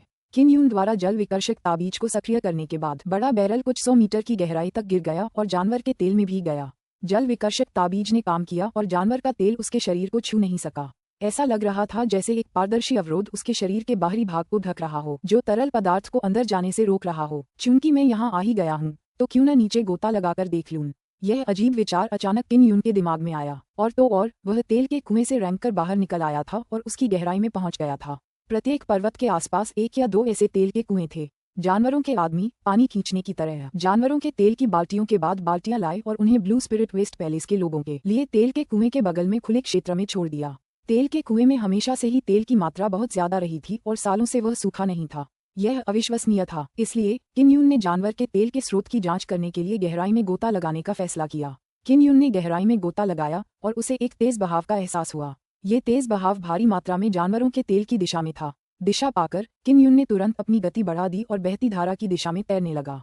चूंकि उसके पास ताबीज था, इसलिए उस जानवर के तेल का उस पर कोई असर नहीं हुआ, वरना उस भारी जानवर के तेल में तैरना उसके लिए बेहद मुश्किल हो जाता। उस क्षेत्र की गहराई में जानवरों के तेल का एक विशाल सागर था। किन यून, जो उसकी गहराई में था, और भी ज्यादा हैरान हो रहा था। वह ये जानने के लिए और भी उत्सुक हो रहा था कि वहाँ इतना सारा जानवरों का तेल क्यों है। 4 घंटे से भी ज्यादा समय बाद किन यून तेल की धार का पीछा करते हुए एक गहरे गड्ढे के पास पहुंचा। धार पल पल तेज होती जा रही थी। उसने जल्दी से एक चमकता हुआ पत्थर उठाया और अपने सामने वाले हिस्से को रोशन किया। वहां उसे एक बोतल मिली। उसमें भारी मात्रा में जानवरों का तेल भरा हुआ था। ये बोतल लबालब भरी हुई थी। किन यून हैरान रह गया। बोतल प्राकृतिक रूप से नहीं बनी थी, बल्कि किसी इंसान ने उसे परिष्कृत किया था। उसमें इतना सारा तेल आ सकता था। वह इस शक्तिशाली दिव्य उपकरण से बिल्कुल भी आश्चर्यचकित नहीं हुआ, क्योंकि उसकी नौयान आत्मा भी बहुत रहस्यमय और शक्तिशाली थी। वह जल्दी से तैरकर गया और बोतल को पकड़ लिया। फिर उसने अपना खून बोतल पर टपकाया ताकि बोतल पहचान ले कि वह उसका मालिक है। बोतल को बांधने की प्रक्रिया बेहद आसान थी। हालांकि किन यून को बोतल से कोई जानकारी नहीं मिली। उसे बस इतना पता था कि बोतल के अंदर भारी मात्रा में जानवरों का तेल है। मुझे आश्चर्य है कि इसमें और कितना कुछ है। अगर मैं इसे नियंत्रित न करता तो ये तेल लगातार बहता रहता। बोतल मिलने के बाद किन यून ने ध्यान से बोतल की जांच की। बोतल का रंग काला था। देखने में यह एक साधारण शराब की बोतल जैसी लग रही थी, इसलिए ये बताना नामुमकिन था कि यह क्या है। और भी अजीब बात ये थी कि किन यून उसमें जानवरों का तेल नहीं डाल सकता था। ये बोतल सिर्फ बाहर ही जा सकती है। ये बहुत अजीब है। छोड़ो भी, अभी बहुत कुछ बाकी है। मुझे उन्हें पाने के लिए जियाओ यांगलोंग और बाकियों की तरह इतनी मेहनत करने की जरूरत नहीं है। किन यून मन ही मन खुश हुआ और जिस रास्ते से आया था उसी रास्ते वापस चला गया। 10 घंटे से ज्यादा समय तक करवटें बदलने के बाद आखिरकार वह तेल के कुएं से बाहर निकल आया। उसने समय का हिसाब लगाया और अंधेरा होने का इंतजार किया, तभी वह बाहर निकला। इससे उसे अंधेरे में छिपने का मौका मिला। किन यून एक तेल के बैरल में बैठे हुए बाहर आए। जैसे ही वे बाहर आए, उन्हें एक आभा का एहसास हुआ। यह आभा xiao यांगलोंग के शिष्य झांग हैंग की थी। जियाओ यांगलोंग और महल के स्वामी यांग अब यहाँ नहीं थे। उन्हें ब्लू स्पिरिट स्टार पैलेस वापस चले जाना चाहिए था और झांग हैंग को विभिन्न तेल कुओं की देखरेख का जिम्मा सौंप देना चाहिए था। झांग हैंग अपने भंडारण कलाकृति में जानवरों के तेल की बाल्टियां जमा कर रहा था, लेकिन उसने अंधेरे में छिपे किन यून को नहीं देखा। चूंकि किन यून के पास जल विकर्षक ताबीज था, इसलिए उसके शरीर पर जानवरों का तेल नहीं लगा था। हालांकि जब वह तेल के बैरल से बाहर आया, तब भी वह पहाड़ की तलहटी में एक विशाल चट्टान के पास छिपा हुआ था। झांग हैंग ने ब्लू स्पिरिट स्टार पैलेस का नीला चोगा नहीं पहना था, बल्कि उसने काला चोगा पहना हुआ था और उसका शरीर भी बहुत छोटा था। उसका मुंह तीखा और गाल बंदर जैसे थे, लेकिन उसकी प्रतिभा बुरी नहीं थी। उसने सीटी बजाई, ढक्कन निकाला और उसे तेल के बैरल पर रख दिया, फिर उसे दूर रख दिया। किन यून ने एक उच्च श्रेणी का शरीर सुरक्षा ताबीज निकाला और उसे झांग हैंग के शरीर पर फेंक दिया। झांग हैंग तुरंत हिल नहीं पाया। वह बेहद डरा हुआ था क्योंकि उसे साफ पता था कि यह एक शरीर सुरक्षा तावीज है। कौन है? झांग हैंग ने मुश्किल से चिल्लाकर पूछा। कौन? मैं किन यूं हूँ, वो इंसान जो तुमसे बुरी तरह हारेगा। किन यूं हंसते हुए झांग हैंग पर टूट पड़ा और उसके पेट पर घूंसा मारा। फ्लेमिंग फिस्ट का इस्तेमाल करते हुए उसने एक जबरदस्त आंतरिक ऊर्जा छोड़ी। उस उन्मत्त ज्वालामुखी की ताकत ने झांग हैंग के वज्र शरीर को भेद दिया, उसे बुरी तरह चकनाचूर कर दिया और लगभग टुकड़े टुकड़े कर दिया। इससे झांग हैंग का चेहरा अंतहीन दर्द से भर गया। किन यून, झांग हैंग खून थूकते हुए डर से चिल्लाया। हाँ, मुझे लगा था कि तुमने कहा था कि तुम मेरी औरत की सवारी करोगे।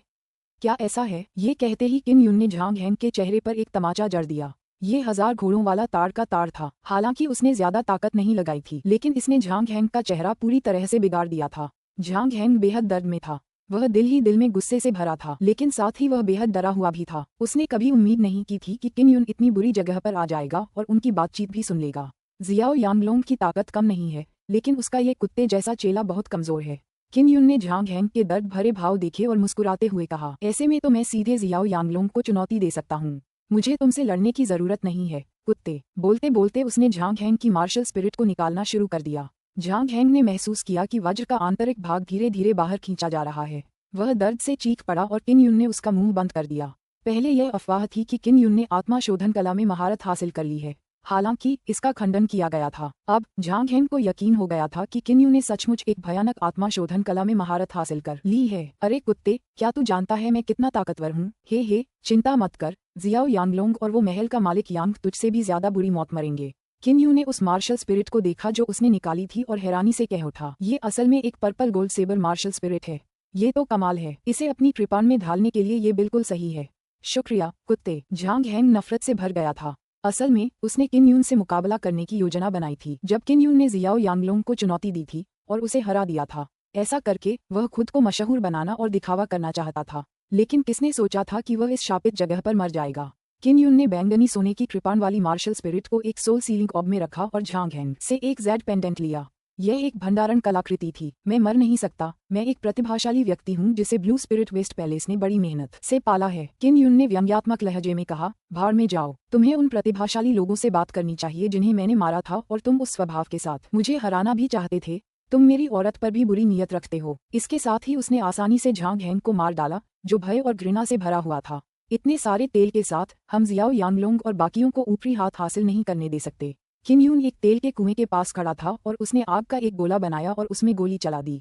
आग की लपटें उठने लगीं और तेल के कुएं के पास काम कर रहे टोरिन लोग अचानक घबरा गए और भागने लगे। अध्याय 286। किन यून द्वारा उत्पन्न लपटें तेल के कुएं की गहराई में गिरी और उसके नीचे जमा गाढ़े तेल में आग लग गई। तेल के कुएं से एक भयंकर ज्वाला निकली जो किसी अग्नि अजगर की तरह आकाश में उठ गई। सभी कुएं आपस में जुड़े हुए थे क्योंकि उनके नीचे तेल का समुद्र था। कुछ समय बाद सैकड़ों तेल कुओं से आग की लपटें निकलने लगीं और जमीन के नीचे मौजूद सारा तेल जलकर खाक हो गया। किन यून ने लंबे समय तक ज्वाला बादल सीढ़ियों का उपयोग किया था उस क्षेत्र को छोड़कर जहां तेल का कुआं स्थित था। इस जानवर के तेल का इस्तेमाल जुवान युआन स्टील को परिष्कृत करने के लिए किया जा सकता था। इस जानवर के तेल के प्रज्वलित होने के बाद तापमान बहुत बढ़ गया। पहाड़ पिघल गए और आसपास का इलाका गर्मी की लहरों से ढक गया। 1 घंटे से भी कम समय में तेल के ऊपर स्थित सैकड़ों विशाल पहाड़ जलकर लावा बन गए और आग अभी भी फैल रही थी। कई जानवर भागते समय चिल्ला रहे थे। बीस्टमैन पर्वत श्रृंखला की गहराइयों में आग की लपटें आसमान में ऊपर तक धधक रही थीं। भारी मात्रा में बीस्ट ऑयल जल रहा था जिससे आधा आसमान जगमगा रहा था।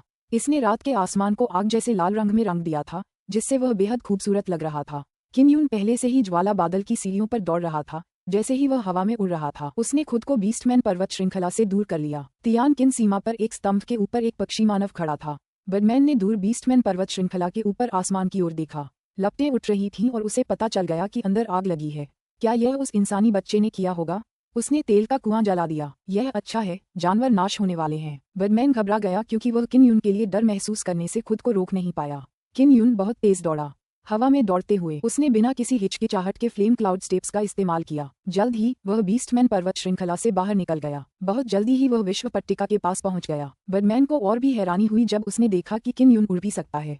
उसने सोचा था कि किन यून तो हमेशा से चलता ही रहता है। क्या तुमने कुएं में आग लगाई? बर्डमैन ने पूछा। मैंने किया, क्या बात है? किन यून ने हंसते हुए कहा। तुम्हें क्या लगता है कि जानवर लोग क्या करेंगे? मुझे नहीं पता, हो सकता है कि वे किसी मानव नगर पर बड़े पैमाने पर हमला कर पाएं, लेकिन यह निश्चित रूप से सफल नहीं होगा। मानव नगर की सुरक्षा बहुत मजबूत होती है, चाहे वहाँ कितने भी जानवर हों, वे बस मौत को दावत दे रहे होंगे। पक्षी को जानवरों की समग्र शक्ति का एक निश्चित अंदाजा था। किन यून को लगा कि पक्षी मानव को बचाकर उसे बहुत बड़ी सफलता मिली है। अगर ऐसा न होता तो उसे पशु तेल जैसी चीज के बारे में पता ही न चलता। जानवरों का तेल जानवरों के साथ साथ ब्लू स्पिरिट वेस्ट पैलेस के लिए भी बहुत महत्वपूर्ण था। खासकर जानवरों के लिए यह उनका मुख्य भोजन था और वे जादुई जानवरों को नियंत्रित करने के लिए भी इस तेल का इस्तेमाल करते थे। अगर जानवर मानव जादुई जानवरों को नियंत्रित नहीं कर पाते तो वे उन्हें शहर पर हमला करने के लिए प्रशिक्षित भी नहीं कर पाते। ब्लू स्पिरिट वेस्ट पैलेस की योजना पूरी तरह से व्यर्थ थी। किन यून को सबसे अधिक खुशी इस बात की थी कि उसने अभी भी जियो यांगलोंग और उसके साथियों को अपमानित महसूस कराया था। इसकी वजह ये थी कि जानवरों का तेल एक ऐसा संसाधन था जिसकी उन्होंने खोज की थी। यह उन्हें और भी ताकतवर बना सकता था और बाकी 4 महलों को भी दबा सकता था। जानवरों के तेल के बिना वे अब और प्रमुखता हासिल नहीं कर सकते थे। एक बार जब पश्चिमी महल ने पूरे ब्लू स्पिरिट स्टार पैलेस पर नियंत्रण कर लिया तो यह इस सीमावर्ती क्षेत्र के लिए एक आपदा होगी। पक्षी मानव, इसके बाद तुम्हारी क्या योजना है? किन यून ने मुस्कुराते हुए पूछा। पक्षी मानव की आंखों में डर देखकर उसने मुस्कुराते हुए कहा, चिंता मत करो, मैं तुम्हें नहीं मारूंगा। अब मैं क्या भला कर सकता हूँ? मैं बीस्टमैन पर्वत श्रृंखला पर वापस नहीं जा पाऊंगा और न ही इंसानों की दुनिया में जिंदा रह पाऊंगा। पक्षी पुरुष ने आह भरी। किन यून ने एक जानवरों का थैला निकाला और कहा, तुम कुछ समय के लिए मेरे पीछे क्यों नहीं आते और मैं तुम्हें एक ऐसे क्षेत्र में ले जाऊंगा जहां जादुई जानवर अनियंत्रित रूप से घूमते हैं। क्या ये मानव पशु का थैला है? बर्डमैन ने घृणा से कहा, हाँ, हालांकि खाने के मामले में आप निश्चिंत रह सकते हैं। मेरे हाथ में थोड़ा सा जानवरों का तेल है, आपके खाने के लिए पर्याप्त, और मेरे पास अभी भी बहुत सारा जादुई जानवरों का मांस है। किन यून ने जानवरों का थैला आगे बढ़ाया और मुस्कुराते हुए कहा, खुद तय करो कि तुम्हें अंदर जाना है या नहीं। बर्डमैन ने एक पल सोचा, फिर उसे स्वीकार करना पड़ा। उसने जानवर का थैला खोला और अंदर घुस गया। जानवरों का थैला बहुत छोटा था, बस एक हथेली के आकार का। अंदर की जगह थोड़ी छोटी थी, लेकिन जानवरों के जीवित रहने के लिए ये बहुत उपयुक्त थी। पक्षी मानव का आकार अपेक्षाकृत छोटा था, इसलिए जानवरों के थैले के अंदर की जगह उसके लिए काफी बड़ी थी। किन यून जल्दी से दानवशाही शहर की ओर वापस लौटा क्योंकि उसे लगा कि इस बात की बहुत अधिक संभावना थी कि जानवर थोड़े समय में ही हमला कर सकते थे। जादुई जानवरों के प्रकट होने के कारण आमतौर पर सभी लोग शहर में छिप जाते थे। बड़े शहरों की दीवारें बहुत मजबूत होती थीं। अगर कोई चूक न हो तो वे जादुई जानवरों और पशु मानवों के हमलों को रोक सकती थीं। अगर बड़ी संख्या में पशु मानव जगत में प्रवेश भी कर जाएं, तो भी वे रक्षात्मक संरचना को भेद नहीं पाएंगे। इस समय दानव साम्राज्य नगर में बहुत सख्ती थी। अगर कोई अंदर जाना चाहता था तो उसे कई परीक्षाओं से गुजरना पड़ता था। इसके अलावा नगर के द्वारों पर मार्शल दाव क्षेत्र के साधक पहरा देते थे। किन यून की पहचान की पुष्टि होने के बाद ही वह अंदर गया। फिर वह जागीर की ओर दौड़ा। जब मेंग ताओ ने किन यून को वापस आते देखा तो उसने राहत की सांस ली। ये तियानकिन का राजकुमार था जो ऐसी स्थिति में भी इधर उधर भाग रहा था। धिक्कार है उस बदमाश पर, तुमने अपनी मौत का दोष मुझे ही लेने पर मजबूर कर दिया। मेंग फीलिंग ने पास आकर किन यून के सुंदर चेहरे पर चुटकी काटते हुए धीरे से कहा। किन यून ने उसके सफेद हाथों को चुटकी काटते हुए हंसते हुए कहा, मैं उस आदमी के पीछे बीस्टमैन पर्वत श्रृंखला में चला गया। मेरी फसल बहुत अच्छी है, चलो गुप्त कमरे में जाने के बाद बात करते हैं। झुओ चुवान भी वहाँ मौजूद था।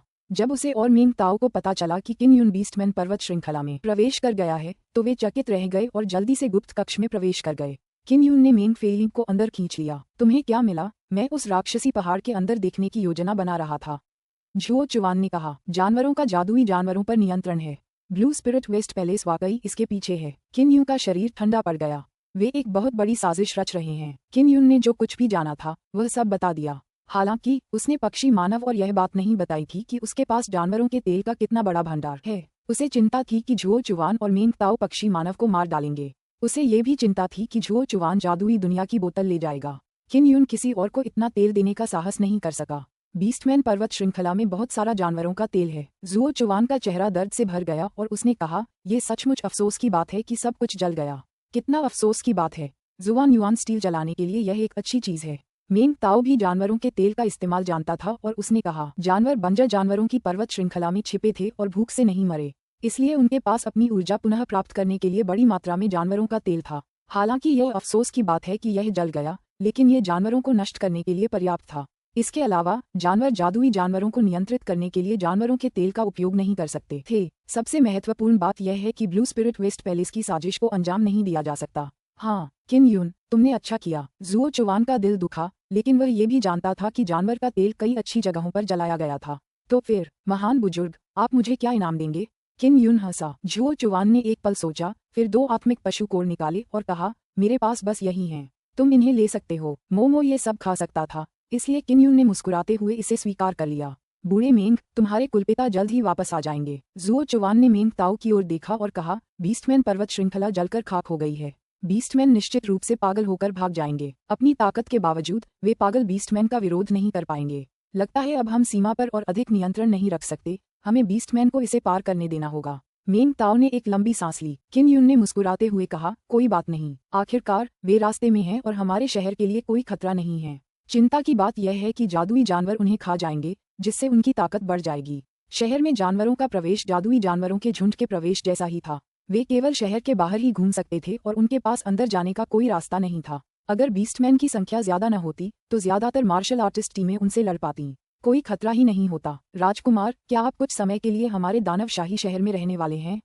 मेंग ताओ ने पूछा। नहीं, मुझे अभी और भी जरूरी काम निपटाने हैं। किन यून ने मुस्कुराते हुए कहा, यहाँ इतनी सारी चीजें हो रही हैं, इसलिए शाही पिता जरूर आएंगे। मुझे पहले भागना होगा। मैं नहीं चाहती कि वह मुझे पकड़कर जानवरों से लड़ने पर मजबूर करें। मेरे पास अभी समय नहीं है। जुओ चुवान ने पूछा, तो आप दिव्य शिलालेख महल में वापस जाना चाहते हैं? किन यून ने सिर हिलाया। नहीं, मेरे पास एक और योजना है। मेंग फीलिंग ने कहा, किन यून, चूंकि आपने कहा था कि आप ब्लू स्पिरिट सेंट पैलेस से किसी को जानते हैं, तो आप मुझे कब उनसे मिलवाएंगे? जब उसने देखा कि किन यून कितना ताकतवर हो गया है, तो वह जल्द से जल्द और भी ताकतवर बनना चाहती थी। अगर ऐसा नहीं हुआ तो वह किन यून से बहुत पीछे रह जाएगी। जब मैं उसे देखूंगा तो बता दूंगा। मैं उससे कहूंगा कि समय आने पर वह तुम्हें ढूंढने आए। किन यून गुप्त कक्ष से बाहर निकला और बाहर देखने लगा। अंधेरा हो चुका था, इसलिए उसके जाने का यही सही समय था। जुओ चुवान ने कहा, किन यून, जब तुम बाहर अकेले हो तो सावधान रहना।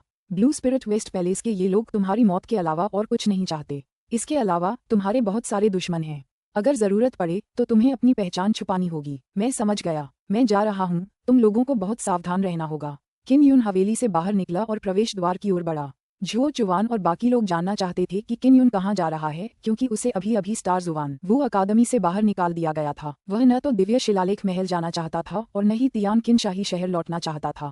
उसके पास जाने के लिए कोई जगह नहीं थी। शहर छोड़ने के बाद किन यून तुरंत पहले शहर की ओर चल पड़ा। हाँ, वह एक बार फिर पहले शहर की ओर जाएगा। पहले शहर की गहराई में कई रहस्य छिपे थे। हालांकि उस पर बड़ी संख्या में शक्तिशाली जादुई जानवरों ने हमला किया था, फिर भी शहर के केंद्र में वह मनुष्यों द्वारा संरक्षित था। पहले कस्बे में किन यून का सामना बूढ़े टैन से हुआ, जिसके पास शाही आत्मा तोप थी। उसके मुंह से उसे पता चला कि पहले कस्बे के सबसे गहरे इलाके में, पहले जिले में एक बहुत ही रहस्यमयी जादूगरनी रहती है जो एक अनोखा औषधीय द्रव्य तैयार कर सकती है। कुछ ही महीनों में जियाओ यांगलोंग और यांग शियू की शादी होने वाली थी। किन यून के पास अपनी ताकत बढ़ाने का कोई और जरिया नहीं था। वह बस पहले शहर में घुसकर देख सकता था कि क्या उसे रहस्यमयी जादूगर मिल सकता है। यदि वह उसे नहीं ढूंढ पाता तो वह केवल 9वें स्तर के मार्शल बॉडी क्षेत्र में साधना आधार के साथ जियो यांगलोंग को चुनौती दे सकता था। उसके पास 3 वज्र आंतरिक केंद्र हैं, जिनसे बहुत शक्तिशाली शक्ति उत्पन्न हो सकती है। यही उसका अंतिम उपाय था। बूढ़े टैन और बाकियों ने एक बार कहा था कि पहले शहर में एक शरण स्थली है, वहाँ कई शक्तिशाली लोग इकट्ठे हैं, झरने की रक्षा कर रहे हैं। अगर मैं ये जगह ढूंढ लूं तो मैं बूढ़े टैन और बाकियों को भी ढूंढ लूंगा। उनकी मदद से शायद मैं उस रहस्यमयी जादूगरनी को भी ढूंढ लूं। किन यून ने सड़क पर दौड़ते हुए मन ही मन सोचा। इसके अलावा वह अभी भी सोच रहा था कि ओल्ड टैन की रॉयल स्पिरिट तोप कितनी शक्तिशाली है।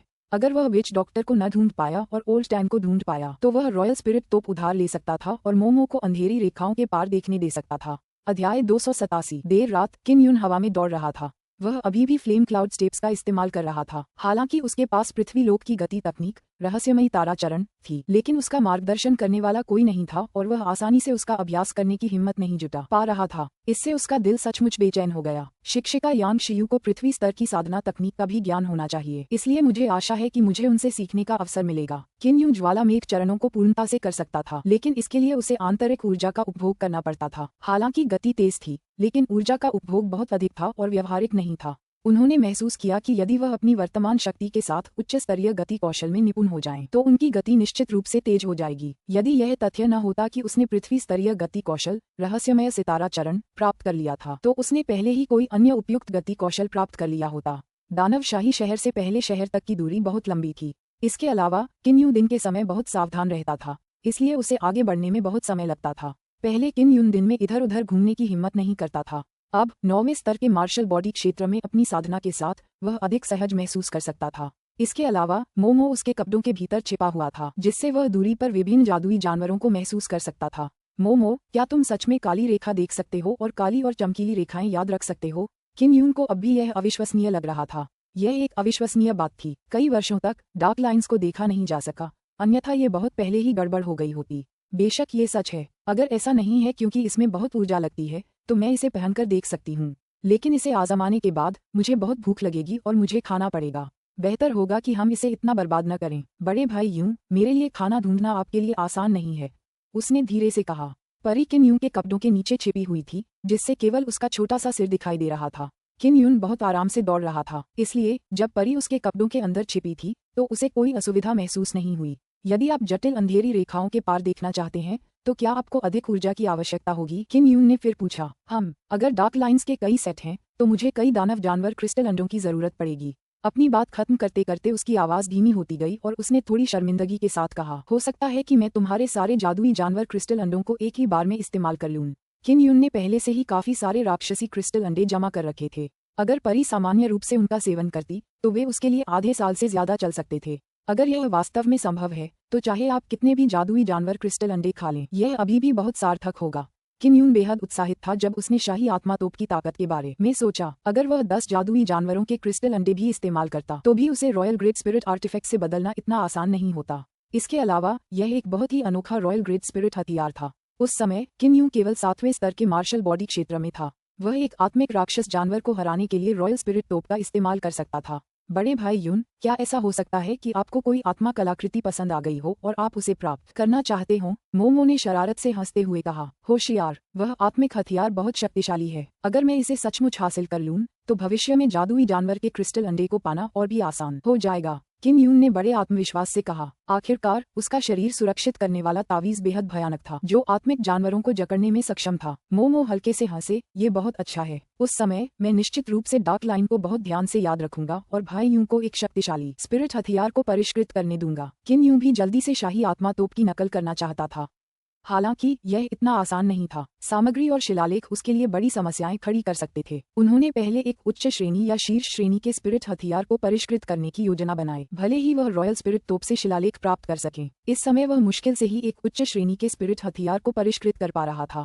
ऐसा मुख्यतः उसकी मानसिक शक्ति के कारण हो रहा था, जो उसकी प्रगति में बाधा बन रही थी। 9वें स्तर के मार्शल बॉडी क्षेत्र की अपनी साधना के साथ वह एक उच्च स्तरीय शिलालेख गुरु थे। इसके अलावा वह उच्चतम गुणवत्ता वाले तावीज और अस्थि तावीज भी बना सकते थे।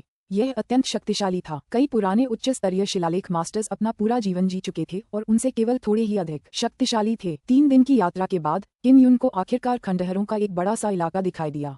वह पहले शहर के बाहर पहुंच चुका था। आगे का रास्ता सबसे खतरनाक था। कितनी बड़ी जगह है। यहाँ कई ऊंची इमारतें और घर बने थे, लेकिन जादुई जानवरों ने सब नष्ट कर दिए। मोमो ने अपनी गहरी हरी आंखें चौड़ी करके सामने पड़े शानदार खंडहरों को देखा। मोमो मानव दुनिया के प्रति जिज्ञासा और प्रशंसा से भरी हुई थी, क्योंकि उसने जादुई दुनिया में कभी भी इतना सुंदर बना हुआ घर नहीं देखा था। यदि किन यून परी को छिपाना नहीं चाहता था, तो वह निश्चित रूप से उसे खेलने के लिए लाएगा और उसे मानव दुनिया की चमक देखने देगा। अंदर खतरा है, मोमो ने अचानक कहा। किन यून पहले ही खंडहर में प्रवेश कर चुका था। बाहर तो इसे बहुत सुरक्षित माना जा सकता है। दूसरा और पहला जिला सबसे डरावनी जगहें हैं। यहाँ कई बड़े शक्तिशाली जादुई जानवरों के झुंड हैं। किन यून भी सतर्क हो गया। हालांकि दिन का उजाला था, किन यून पिछली बार की तरह तहखाने में नहीं छिपा, बल्कि वह हल्के कदमों से दूसरे जिले की ओर भागा। उनकी वर्तमान ताकत को देखते हुए तीसरे जिले में भी डरने की कोई बात नहीं थी। केवल दूसरे जिले में ही ऐसे आत्मिक जानवर होते थे जो अधिक तेज होते थे, और इसी बात से वह डरता था। किन यून के पास आराम करने का समय बहुत कम था। उसे जल्दी से पहले जिले में जाकर बूढ़े तान और उसके साथियों को ढूंढना था। इस तरह वह जल्द से जल्द उनके साथ जादूगरनी को ढूंढ पाएगा। 3 दिन बाद किन यून ने सावधानीपूर्वक पहले जिले में प्रवेश किया। रास्ते में वह केवल दिन के समय ही सतर्क रहता था। दूसरे जिले में जादुई जानवरों के कई समूह थे। सौभाग्य से मोमो ने उन्हें पहले ही पहचान लिया था और उसे रास्ता दिखा दिया था, इसलिए उसका सामना किसी जादुई जानवर से नहीं हुआ। पहले क्षेत्र की आध्यात्मिक ऊर्जा साधारण नहीं थी। यह न केवल सघन थी बल्कि तैरती हुई आध्यात्मिक ऊर्जा में एक रहस्यमय शक्ति भी समाहित थी। इस प्रकार की ऊर्जा लोगों को अत्यंत उत्साही और प्रबल जीवन शक्ति से भरपूर बना सकती थी। यह आध्यात्मिक ऊर्जा, क्या ये जानवरों का तेल हो सकता है? मोमो चिल्लाया। ये सचमुच जानवरों के तेल जैसा ही है, लेकिन ये जानवरों का तेल नहीं होना चाहिए। किन यून को भी शक होने लगा। हालांकि उसे ओल्ड टैन और उसके साथियों की बात याद आई कि पहले जिले से झरने का पानी बहकर बड़ी नदी में आ गया था। अगर यह जानवरों का तेल होता तो जरूर जलता। मोमो ने कहा, ये कुछ जानवरों के तेल जैसा हो सकता है, लेकिन यह आभा वास्तव में जानवरों के तेल जैसी ही लगती है। यह सही है मोमो, आपकी धारणा बहुत मजबूत है। क्या आप यह महसूस कर पा रहे हैं कि इस तरह की आभा सबसे घनी कहाँ है? किन यून की आंखें चमक उठीं और उसने जल्दी से पूछा। यदि मोमो उस दिशा को समझ पाता तो प्रथम जिले के कुलीन वर्ग द्वारा बनाया गया आश्रय संभवतः वहीं होता और उसे उसकी खोज नहीं करनी पड़ती। मैं कर सकता हूँ, हालांकि इसमें मेरी बहुत ऊर्जा खर्च होगी। मोमो ने फुसफुसाया। टीएल नोट, इस बिंदु पर मुझे आश्चर्य नहीं होगा यदि वह कहे कि शौच करने में उसकी बहुत अधिक ऊर्जा खर्च होगी और शौच के तुरंत बाद उसे खाना चाहिए। कोई बात नहीं, तुम्हारे खाने के लिए पहले से ही इतने सारे जादुई जानवरों के अंडे हैं, तुम्हें भूख नहीं लगेगी। किन यून ने मुस्कुराते हुए उसके चेहरे पर हाथ फेरते हुए कहा। मोमो ने सिर हिलाया, फिर अपनी आंखें बंद कर लीं और महसूस करने लगी। जब परी को होश आया तो उसके शरीर से एक हल्की सफेद चमक निकली, जिससे किन यून की जिज्ञासा एक बार फिर बढ़ गई। वह ये जानने के लिए बहुत उत्सुक था कि इस रहस्यमयी जादुई परी के और क्या क्या रहस्य हैं। वह तो बस एक हथेली जितनी बड़ी थी और बहुत कमजोर, फिर भी उसमें शिलालेखों को भेदने की अद्भुत क्षमता थी। यह वाकई अद्भुत था। परी द्वारा बिताया गया समय बहुत लंबा था, जाहिर है इसे देखना आसान नहीं था। लगभग 2 घंटे बाद उसने अपनी आंखें खोलीं, उत्तर पूर्वी कोने की ओर इशारा किया और कहा, वहाँ। किन यून ने आसमान की ओर देखा। अभी दोपहर ही थी और आसमान में अंधेरा छाने में अभी कुछ समय बाकी था। पहले जिले में प्रवेश करने के बाद उसने दिन में यात्रा करने की योजना नहीं बनाई थी। उसने सोचा कि रात में परछाई की शक्ति का उपयोग करना बेहतर होगा। वह आधी ढह चुकी पत्थर की इमारत में घुसा और तहखाने में प्रवेश किया। छोटी मो, क्या तुम्हें भूख लगी है? किन यून ने उसे अपने गाउन से बाहर निकाला और अपनी बाहों में ले लिया। उसने धीरे से उसके हल्के नीले बालों को सहलाया। भूख लगी है? लाल चेहरे और पानी भरी हरी आंखों के साथ उसने सिर हिलाया। तो फिर चलो अंदर चलें और दावत करें। किन यून ने परी को अपने भंडारण स्थान में रख दिया और मुस्कुराते हुए कहा, भूख मत लगाओ और पेट दर्द मत करो। मोमो के भंडारण स्थान में प्रवेश करने के बाद वह खुशी से एक आत्मा जानवर कोर की तरफ उड़ गई और अंदर की ऊर्जा को अवशोषित कर लिया। किन यून ने भी अपनी आंखें बंद कर लीं। 9 यांग दिव्य आत्मा के माध्यम से उसने यहाँ की अद्वितीय आध्यात्मिक ऊर्जा को अवशोषित किया और अपनी सहनशक्ति पुनः प्राप्त की। कुछ देर आराम करने के बाद सूर्योदय से पहले उसने जानवर का थैला निकाला और उसके भीतर से पक्षी मानव को बाहर निकाल दिया। पक्षी मानव, ये जगह थोड़ी खतरनाक है। मुझे आश्चर्य है कि क्या तुम यहाँ जीवित रह पाओगे? किन यून ने पूछा। पिछले कुछ दिनों से बर्डमैन किन यून द्वारा दिया गया जानवर का तेल और मांस खा रहा था। वह अपने दिनों का आनंद तो ले रहा था, लेकिन जानवर की थैली में बंद होने से वह दुखी था। बीस्टमैन को खतरे का अंदाजा था और उनकी समझ भी बहुत मजबूत थी। हालांकि वे तहखाने में थे, फिर भी वह बता सकता था कि यह एक बहुत ही खतरनाक जगह है। अगर मुझे यहाँ जिंदा रहना है तो ये बहुत मुश्किल होगा। यह मेरे लिए भी एक बड़ी चुनौती है। पक्षी मानव की आवाज में डर का एक अंश था। किन यून ने एक स्टोरेज बैग निकाला और बर्डमैन को थमा दिया। उसने कहा, इसमें बहुत सारा जानवरों का तेल है। ये तुम्हारे लिए कुछ समय तक खाने के लिए पर्याप्त होना चाहिए। तुम्हें मानसिक शक्ति का इस्तेमाल करना आना चाहिए और उसमें से जानवरों का तेल निकालना आना चाहिए। बर्डमैन बेहद भावुक हो गया। पहली बार उसे लगा कि इंसान आंखों को इतने अच्छे लगते हैं। आप कितने अच्छे इंसान हैं। अंततः पक्षी मानव को यह अनुभव हुआ कि मनुष्य होने का क्या अर्थ है। तुम एक असाधारण पशु मानव हो और मैं तुम्हारे साथ अच्छा व्यवहार करता हूँ क्योंकि तुमने पहले कभी किसी इंसान को नहीं खाया। किन यून मुस्कुराया। दरअसल तुम्हारी वजह से ही मुझे कुछ पशु तेल मिला है। इसे मेरा आभार माना जा सकता है। उसे सिर्फ कुछ जानवरों का तेल ही नहीं मिला, बल्कि वह जानवरों के तेल की अकल्पनीय मात्रा थी। हालांकि किन यून ने ऐसा कहा था, बर्डमैन फिर भी भावुक हो गया।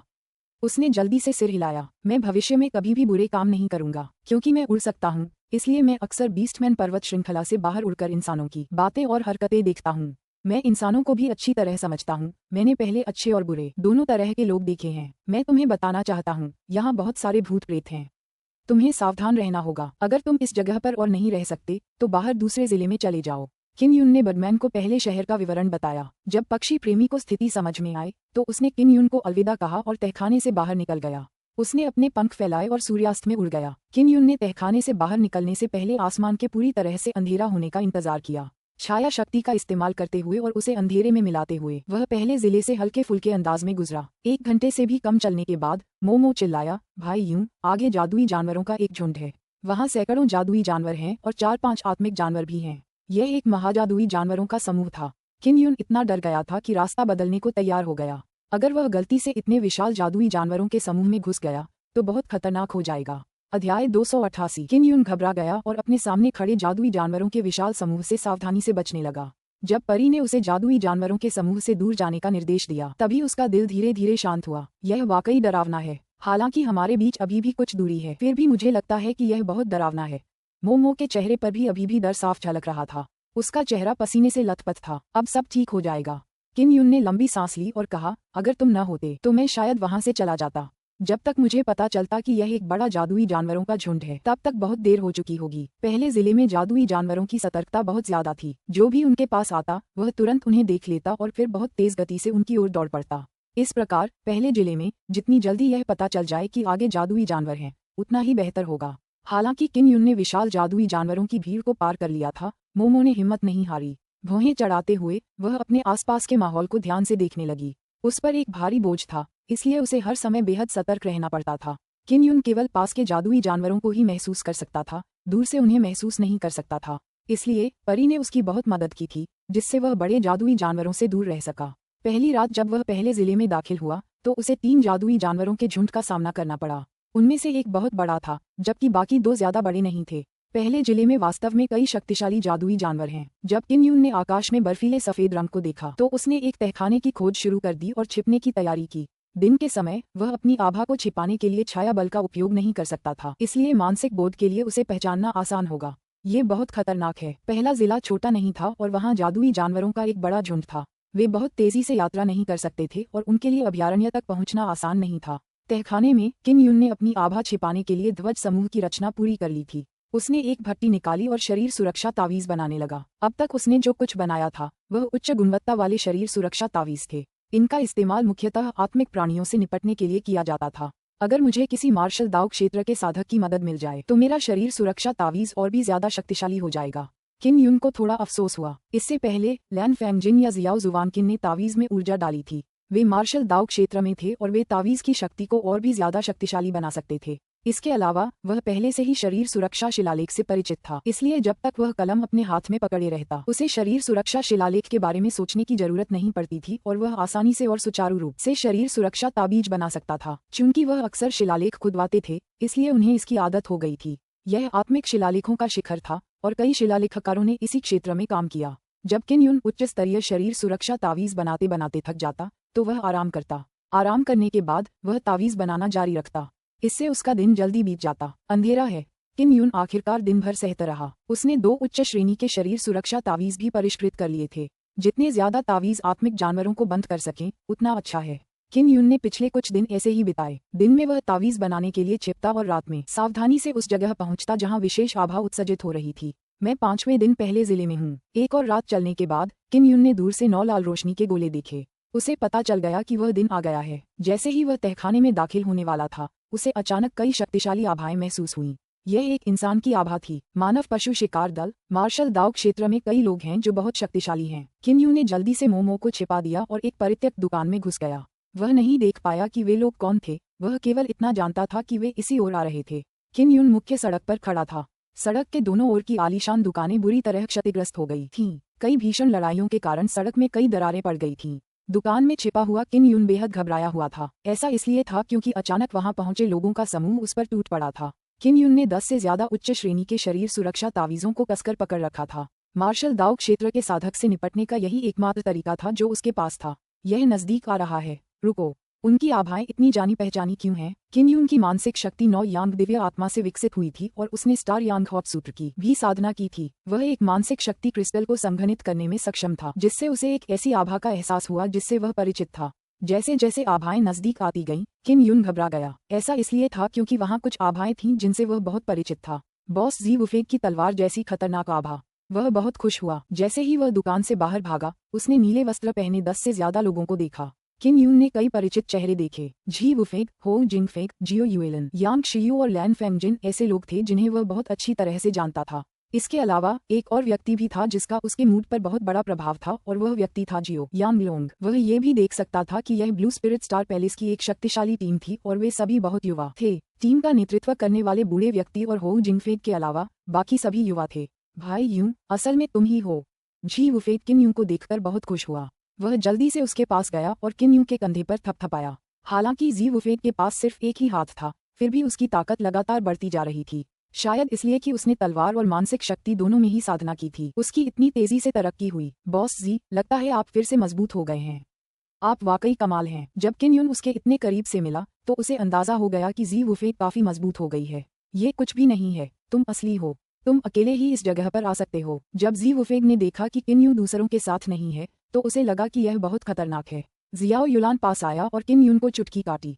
तुम यहाँ क्या कर रहे हो? ये बहुत खतरनाक है। हमारी जैसी टीम को भी इस जगह बहुत सावधान रहना होगा। जियो यांगलोंग ने ठंडे स्वर में कहा। हमने सोचा था कि वह एक अकेला जादुई जानवर है, लेकिन हमने यह उम्मीद नहीं की थी कि वह इतना आत्मसंतुष्ट मूर्ख होगा। किन यून, क्या तुम अकेले आए हो? लैन फेंगजिन ने भौहें चढ़ाकर पूछा। उसने सोचा था कि किन यून ओल्ड टैन और उसके साथियों के साथ है। अगर सिर्फ किन यून होता तो बहुत खतरनाक होता। बिल्कुल, मुझे स्टार जुवान वू अकादमी से निकाल दिया गया था, इसलिए मैं यहाँ अपनी किस्मत आजमाने आया हूँ और देखना चाहता हूँ कि क्या मुझे वह आश्रय मिल सकता है। किन यून ने उदासीनता से कहा। यांग शियू ने कहा, किन यून, हमारे साथ आओ। इस तरह ज्यादा सुरक्षित रहेगा। भाई यूं, हमारे पीछे आओ। हम तुम्हें पहले शहर से बाहर ले जाएंगे। तुम्हारा यहाँ अकेले भटकना वाकई खतरनाक है। जी वुफेंग ने भी कहा। ये सुनकर जियो यांगलोंग का चेहरा बदल गया और उसने जल्दी से कहा, वह केवल एक बोझ है, हम उसे अपने साथ नहीं ले जा सकते। उसने सफेद बालों वाले बूढ़े आदमी की तरफ देखा और कहा, बुजुर्ग जुआन जियान, आपको इस आदमी को हमारी टीम में शामिल नहीं होने देना चाहिए। यह आदमी सिर्फ हमें ही नुकसान पहुंचाएगा। जियाओ यांगलोंग, आप ब्लू स्पिरिट वेस्ट पैलेस के एक प्रतिष्ठित मुख्य शिष्य हैं। आप इतने संकीर्ण सोच वाले कैसे हो सकते हैं कि आप उसे हमारे पीछे आने नहीं दे सकते? जियाओ युलान ने थोड़ी नाराजगी के साथ ठंडी आवाज में कहा। बड़े जुवान जियान, यदि आप किन यूं को हमारे पीछे आने की अनुमति नहीं देते हैं तो मैं टीम छोड़ने और किन यूं के साथ रहने को तैयार हूँ। जी वुफेंग ने दृढ़ अभिव्यक्ति के साथ कहा। मैं भी किन यून का अनुसरण कर रहा हूँ। यांग शियुए ने जियो यांगलोंग को उदासीनता से देखा। लैन फेंगजिन ने कहा, बड़े जुवान जियान, आप सब अकेले वापस जा सकते हैं। मैं रुकना चाहती हूँ और किन यून के साथ जाना चाहती हूँ। हो जिंगफेंग भी किन यून के पक्ष में आ गए थे। तुम मूर्खों का झुंड। जब जियो यांगलोंग ने यांग शियू को इस तरह से किन यून की रक्षा करते देखा तो वह तुरंत क्रोधित हो गया। बूढ़े आदमी ने उदासीनता से कहा, ठीक है, उसे हमारे पीछे आने दो। वह 9वें स्तर के मार्शल बॉडी क्षेत्र में है और उसकी ताकत भी कम नहीं है। मैंने खुद उसका परीक्षण देखा है। बुजुर्ग की बातें सुनकर जियो युलान और अन्य लोगों ने राहत की सांस ली। हालांकि किन यून तैयार नहीं था। वह इतनी परेशानी उठाकर यहाँ आया था तो बस शरण पाने के लिए। यदि वह अब उनके पीछे चला गया तो क्या इसका मतलब यह नहीं होगा कि वह खिलवाड़ कर रहा था? मैं जियो यांगलोंग जैसे बदमाश के साथ नहीं जा रहा हूँ, इसलिए मैं तुम्हें परेशान नहीं करूंगा। बेशक वह जानता था कि जियो युलान और कंपनी उसकी सुरक्षा को लेकर चिंतित थे। किन यून, अगर तुम मेरा अपमान करना जारी रखोगी तो मैं तुम्हें मार डालूंगी। जियो यांगलोंग ने गुस्से से कहा। कमीने, तुम मुझे मारना चाहते हो? किन यून हंसा और बोला, चलो चलो, मैं यही हूँ। जियो यांगलोंग वहां जाना चाहता था, लेकिन जी वुफेंग और लैन फेंगजिन के भयावह जानलेवा इरादे को देखते हुए वह वहां नहीं गया। लैन फेंगजिन ब्लू स्पिरिट सेंट पैलेस के एक संत हैं और जी वुफेंग एक दुर्लभ तलवार साधक थे। जियो यांगलोंग उनसे निपट नहीं सकता था। तुम शरारती बच्चे, खिलवाड़ करना बंद करो और आज्ञाकारी रूप से हमारे पीछे आओ। जियो युलान ने किन यून की कमर पर चुटकी काटी और धीरे से सूंघा। युएलन, मुझे यहाँ कुछ जरूरी काम है। मैं कोई खिलवाड़ नहीं कर रहा। किन यून ने गंभीर भाव से कहा, आपकी चिंता के लिए शुक्रिया बॉस, टीचर, सिस्टर लैन और सीनियर होल। मैं खुद यहाँ आ सकता हूँ, मैं ठीक हो जाऊंगा। मैं यहाँ अपने साथियों का इंतजार कर रहा था। मैं एक बहुत मजबूत टीम में शामिल हो गया हूँ। किन यून को डर था कि वे उस पर विश्वास नहीं करेंगे और उसने लैन फेंगजिन से कहा, बहन लैन, आपने पिछली बार उस टीम को देखा था। ये सिर्फ ओल्ड टैन और कंपनी है। मुझे उनके साथ ले जाएं। मैं सुरक्षित रहूंगा। लेकिन तुम सब उस बदमाश जियाओ यांगलोंग से सावधान रहो और उसे ग्रुप छोड़कर मत जाने दो। एक बार वो चला गया तो शायद मेरे पीछे पड़ जाएगा। टीएल नोट, बस इस कमीने को मार डालो। अब तुम्हारे पास बहुत सारे मार्शल डीएओ क्षेत्र हैं। जियो यांगलोंग गुस्से में था और किन यून को मार डालना चाहता था, लेकिन वह कुछ नहीं कर सकता था। ठीक है, अपना ख्याल रखना। जियाओ युलान को अब भी किन यून पर भरोसा था। पिछले कुछ समय में उसने किन यून को उन कामों में मदद की थी जिनके बारे में दूसरों को लगता था कि वह कभी नहीं कर पाएगा। सावधान। यांग शियुए ने भी उसे चेतावनी दी। जी वुफेंग ने किन यून के कंधे पर थपथपाया और कहा, चूंकि भाई यून के पास पहले से ही अपनी योजनाएं हैं, इसलिए हम आपको मजबूर नहीं करेंगे। अगर तुम उन्हें हरा नहीं सकते तो तुम्हें भागना होगा। याद है न, लैन फेंगजिन ने किन यून के सिर पर दस्तक दी। तुम्हें अच्छी जिंदगी जीनी होगी, जब समय आए तो जियाओ यांगलोंग को चुनौती देना और उसे हरा देना। जियाओ यांगलोंग ने घृणा से कहा, सपने देखो, तुम लोग चलो, मैं यहीं अपने दोस्त का इंतजार करूंगा। किन यून ने कहा। आखिरकार किन यून उसका जवान पति था।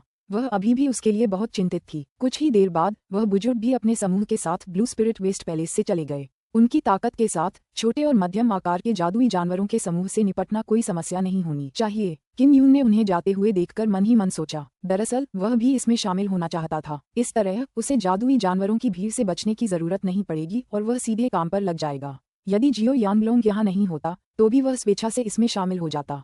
अपने शरीर को सुरक्षित रखने वाले ताबीज की मदद से वह आसानी से जादुई जानवरों की भीड़ का ख्याल रख सकता था और राक्षस जानवर क्रिस्टल अंडे को प्राप्त कर सकता था। अध्याय 289। किन यून ने जी वुफेंग और उसके साथियों के दूर चले जाने का इंतजार किया और फिर जल्दी से कहीं और छिप गया। उसने अपनी यात्रा जारी रखने से पहले अंधेरा होने का इंतजार किया। ब्लू स्पिरिट स्टार पैलेस का वह दस्ता जादुई जानवरों को मारने के लिए यहाँ होना चाहिए। इन विशेषज्ञों को अनुभव से गुजरने की जरूरत नहीं थी, लेकिन वे जादुई जानवर को क्यों मारेंगे? क्या ऐसा हो सकता है कि ब्लू स्पिरिट स्टार पैलेस को जादुई जानवरों के क्रिस्टल अंडों की एक खेप की तुरंत जरूरत हो? किन यून सड़क पर चलते हुए संभावनाओं का अंदाजा लगाने की कोशिश कर रहा था। ब्लू स्पिरिट स्टार पैलेस के पास जादुई जानवरों की कमी नहीं थी, लेकिन उन्होंने इतनी मजबूत टीम को हरा दिया था। जाहिर है ऐसा करने के पीछे उनके और भी अहम कारण थे। रात में किन यून लगभग 4 घंटे तक सावधानीपूर्वक चलता रहा। उसके बाद वह अचानक रुक गया, क्योंकि उसके सामने युद्ध की आवाज आ रही थी। यहाँ युद्ध चल रहा है। ऐसा लग रहा है जैसे इंसान और जादुई जानवर लड़ रहे हैं। चलो वहां जाकर देखते हैं, शायद मैं इस अफरा तफरी का फायदा उठाकर मछुआरा बन जाऊं। किन यून बहुत खुश था और सावधानी से युद्ध के मैदान की ओर बढ़ रहा था। ऐसी अराजक लड़ाई में यदि किसी के पास एक निश्चित स्तर की ताकत है तो वह चुपके से घुसकर कुछ हासिल कर सकता है। कुछ ही देर बाद किन यून युद्ध के मैदान के पास पहुंच गया। उसने पहले तो अशांत जल में मछली पकड़ने की योजना बनाई थी, लेकिन अचानक उसे एक जाना पहचाना सा आभास हुआ। वह सुखद आश्चर्य से खुद को रोक नहीं पाया। ये ओल्ड टैन और बाकी लोग हैं। मैंने कभी नहीं सोचा था कि मैं उनसे यहाँ मिलूंगा। किन यून भी एल्डर झोउ और उनके दोनों बेटों की आभा को महसूस कर सकता था। किन यून को ये भी एहसास हुआ कि ओल्ड टैन और कंपनी के अलावा यहाँ दर्जनों अन्य लोग भी थे। जल्दी पीछे हटो, दूसरे जादुई जानवर आ रहे हैं, किसी ने जोर से चिल्लाया, जिससे उस अराजक लड़ाई में शामिल सभी लोग झुंड में बाहर कूद पड़े। जादुई जानवरों के समूह पर आक्रमण करते समय उन्हें सबसे अधिक भय इस बात का होता था कि कहीं अन्य जादुई जानवरों का समूह अचानक उन पर आक्रमण न कर दे। बूढ़ा तान और बाकी लोग भी युद्धभूमि से भाग गए। किन यून ने उनकी आभा का पता लगाया और उनका पीछा किया। ये वो छोटे छोटे दस्ते थे जो अस्थायी रूप से एक साथ आए थे। इस समय ये सभी छोटे दस्ते अलग अलग दिशाओं में भाग रहे थे। किन यून ने कुछ समय तक उनका पीछा किया, उसके बाद ओल्ड टैन और उनके साथी वहां रुक गए। ओल्ड टैन और उनके साथी एक खाली छोटे से विला में घुस गए और पत्थर के पहाड़ में एक गुफा के अंदर छिप गए। क्या दुर्भाग्य है, मैं उस जादुई जानवरों के झुंड को लगभग मार गिराने ही वाला था कि अचानक एक और जादुई जानवरों के झुंड ने हमला कर दिया। बूढ़े टैन ने मन ही मन कोसा, मादरचोद, ये सब उन लोगों के समूह की वजह से है जिन्हें सहयोग करना नहीं आता था और उन्होंने इतना बड़ा उपद्रव मचा रखा है। हमें शुरू से ही उस आत्मा जानवर पर हमला नहीं करना चाहिए था। हमें पहले रैंक 7 और 8 वाले सभी जानवरों को खत्म कर देना चाहिए था, फिर रैंक 9 और आत्मा जानवरों से निपटना आसान होता। बूढ़ा झोउ और अन्य लोग भी बुरे मूड में थे और अन्य टीमों को कोस रहे थे। जैसे ही किन यून गुफा से गुजरा, उसने उनके श्राप सुने और महसूस किया कि ओल्ड टैन और कंपनी का सामना सुअर साथियों के एक समूह से हुआ था। जैसे ही ओल्ड टैन और कंपनी शिकायत कर रहे थे, किन यून अचानक प्रकट हुआ।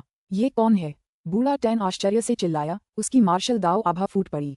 इसके बाद बूढ़े झोउ और बाकी 2 आदमियों से एक शक्तिशाली आभा फूट पड़ी। वे सभी मार्शल दाव क्षेत्र में थे। बूढ़े टैन, मैं हूँ आह यून। किन यून ने मुस्कुराते हुए कहा, बहुत समय हो गया, अब आप सभी मार्शल दाव क्षेत्र के साधक हैं। टैन और उसके साथियों ने किन यून का जाना पहचाना चेहरा भी देखा। वह पहले से कहीं ज्यादा परिपक्व लग रहा था, फिर भी वे उसे पहचान पाए। आह यून, ये सचमुच तुम हो? वाह वाह, बूढ़ा टैन खुशी से दहाड़ा। हा, हमारा अच्छा साथी आखिरकार आ ही गया। एल्डर झोउ भी बहुत खुश हुए। वह जल्दी से उनके पास गए और किन यून के कंधे पर थपथपाया। झोउ दा और मंगलवार ने जल्दी से किन यून के मनोरंजन के लिए स्वादिष्ट भोजन लाया। यद्यपि ओल्ड झोउ और ओल्ड टैन दोनों बूढ़े आदमी जैसे दिखते थे, फिर भी वे बहुत उत्साहित थे। मैंने सोचा था कि मैं तुम्हें ढूंढने के लिए अभयारण्य में जाऊंगा, लेकिन मुझे उम्मीद नहीं थी कि मैं तुम्हें एक जादुई जानवरों की भीड़ से लड़ते हुए देखूंगा, इसलिए मैं चुपचाप तुम्हारे पीछे चला गया। किन यून ने मुस्कुराते हुए कहा और उसने शराब का एक कटोरा लिया और उसे पी लिया। हालांकि हम उस जादुई जानवरों की भीड़ को नहीं हरा सके, लेकिन आपसे मिल पाना फिर भी एक बड़ी उपलब्धि है। बूढ़ा टैन बहुत खुश हुआ और उसने कुछ कटोरे शराब भी पी ली। किन यून मार्शल दाव दायरे में नहीं था, लेकिन ओल्ड टैन और कंपनी ने उसे कभी कम नहीं आंका था। वैसे क्या तुम्हें शरण मिल गई? किन यून ने पूछा। वह पहले शहर में शरण ढूंढने आया था। मिल गया। हमें वह महान जादूगर भी मिल गया जिसने हमें मार्शल दाव क्षेत्र में सफलतापूर्वक प्रवेश करने दिया। बूढ़ा टैन अपनी शराब से भीगी दाढ़ी पर हाथ फेरते हुए मुस्कुराया और बोला, वह डायन डॉक्टर मेरे दादाजी का अच्छा दोस्त है, इसलिए वह मार्शल दाव के दायरे में कदम रखने में हमारी मदद करने को तैयार है। अगर कोई और होता तो वह उसे नजरअंदाज कर देता। जब किन युन ने ये सुना तो वह बहुत खुश हुआ। उसने पूछा, बूढ़े टैन, मैं भी मार्शल दाव क्षेत्र में कदम रखने की जल्दी में हूँ। क्या तुम उस जादूगरनी को ढूंढने में मेरी मदद कर सकते हो? कोई बात नहीं, लेकिन उसे 2 जादुई क्रिस्टल अंडे चाहिए। ओल्ड टैन ने कहा। 2 जादुई जानवर क्रिस्टल अंडे किन यून के लिए कुछ भी नहीं थे। हाँ, मेरे पास हैं, किन यून ने मुस्कुराते हुए कहा। अच्छा, हम कल रवाना होंगे और ड्रैगन सिटी जाएंगे, जो कि आश्रय भी है।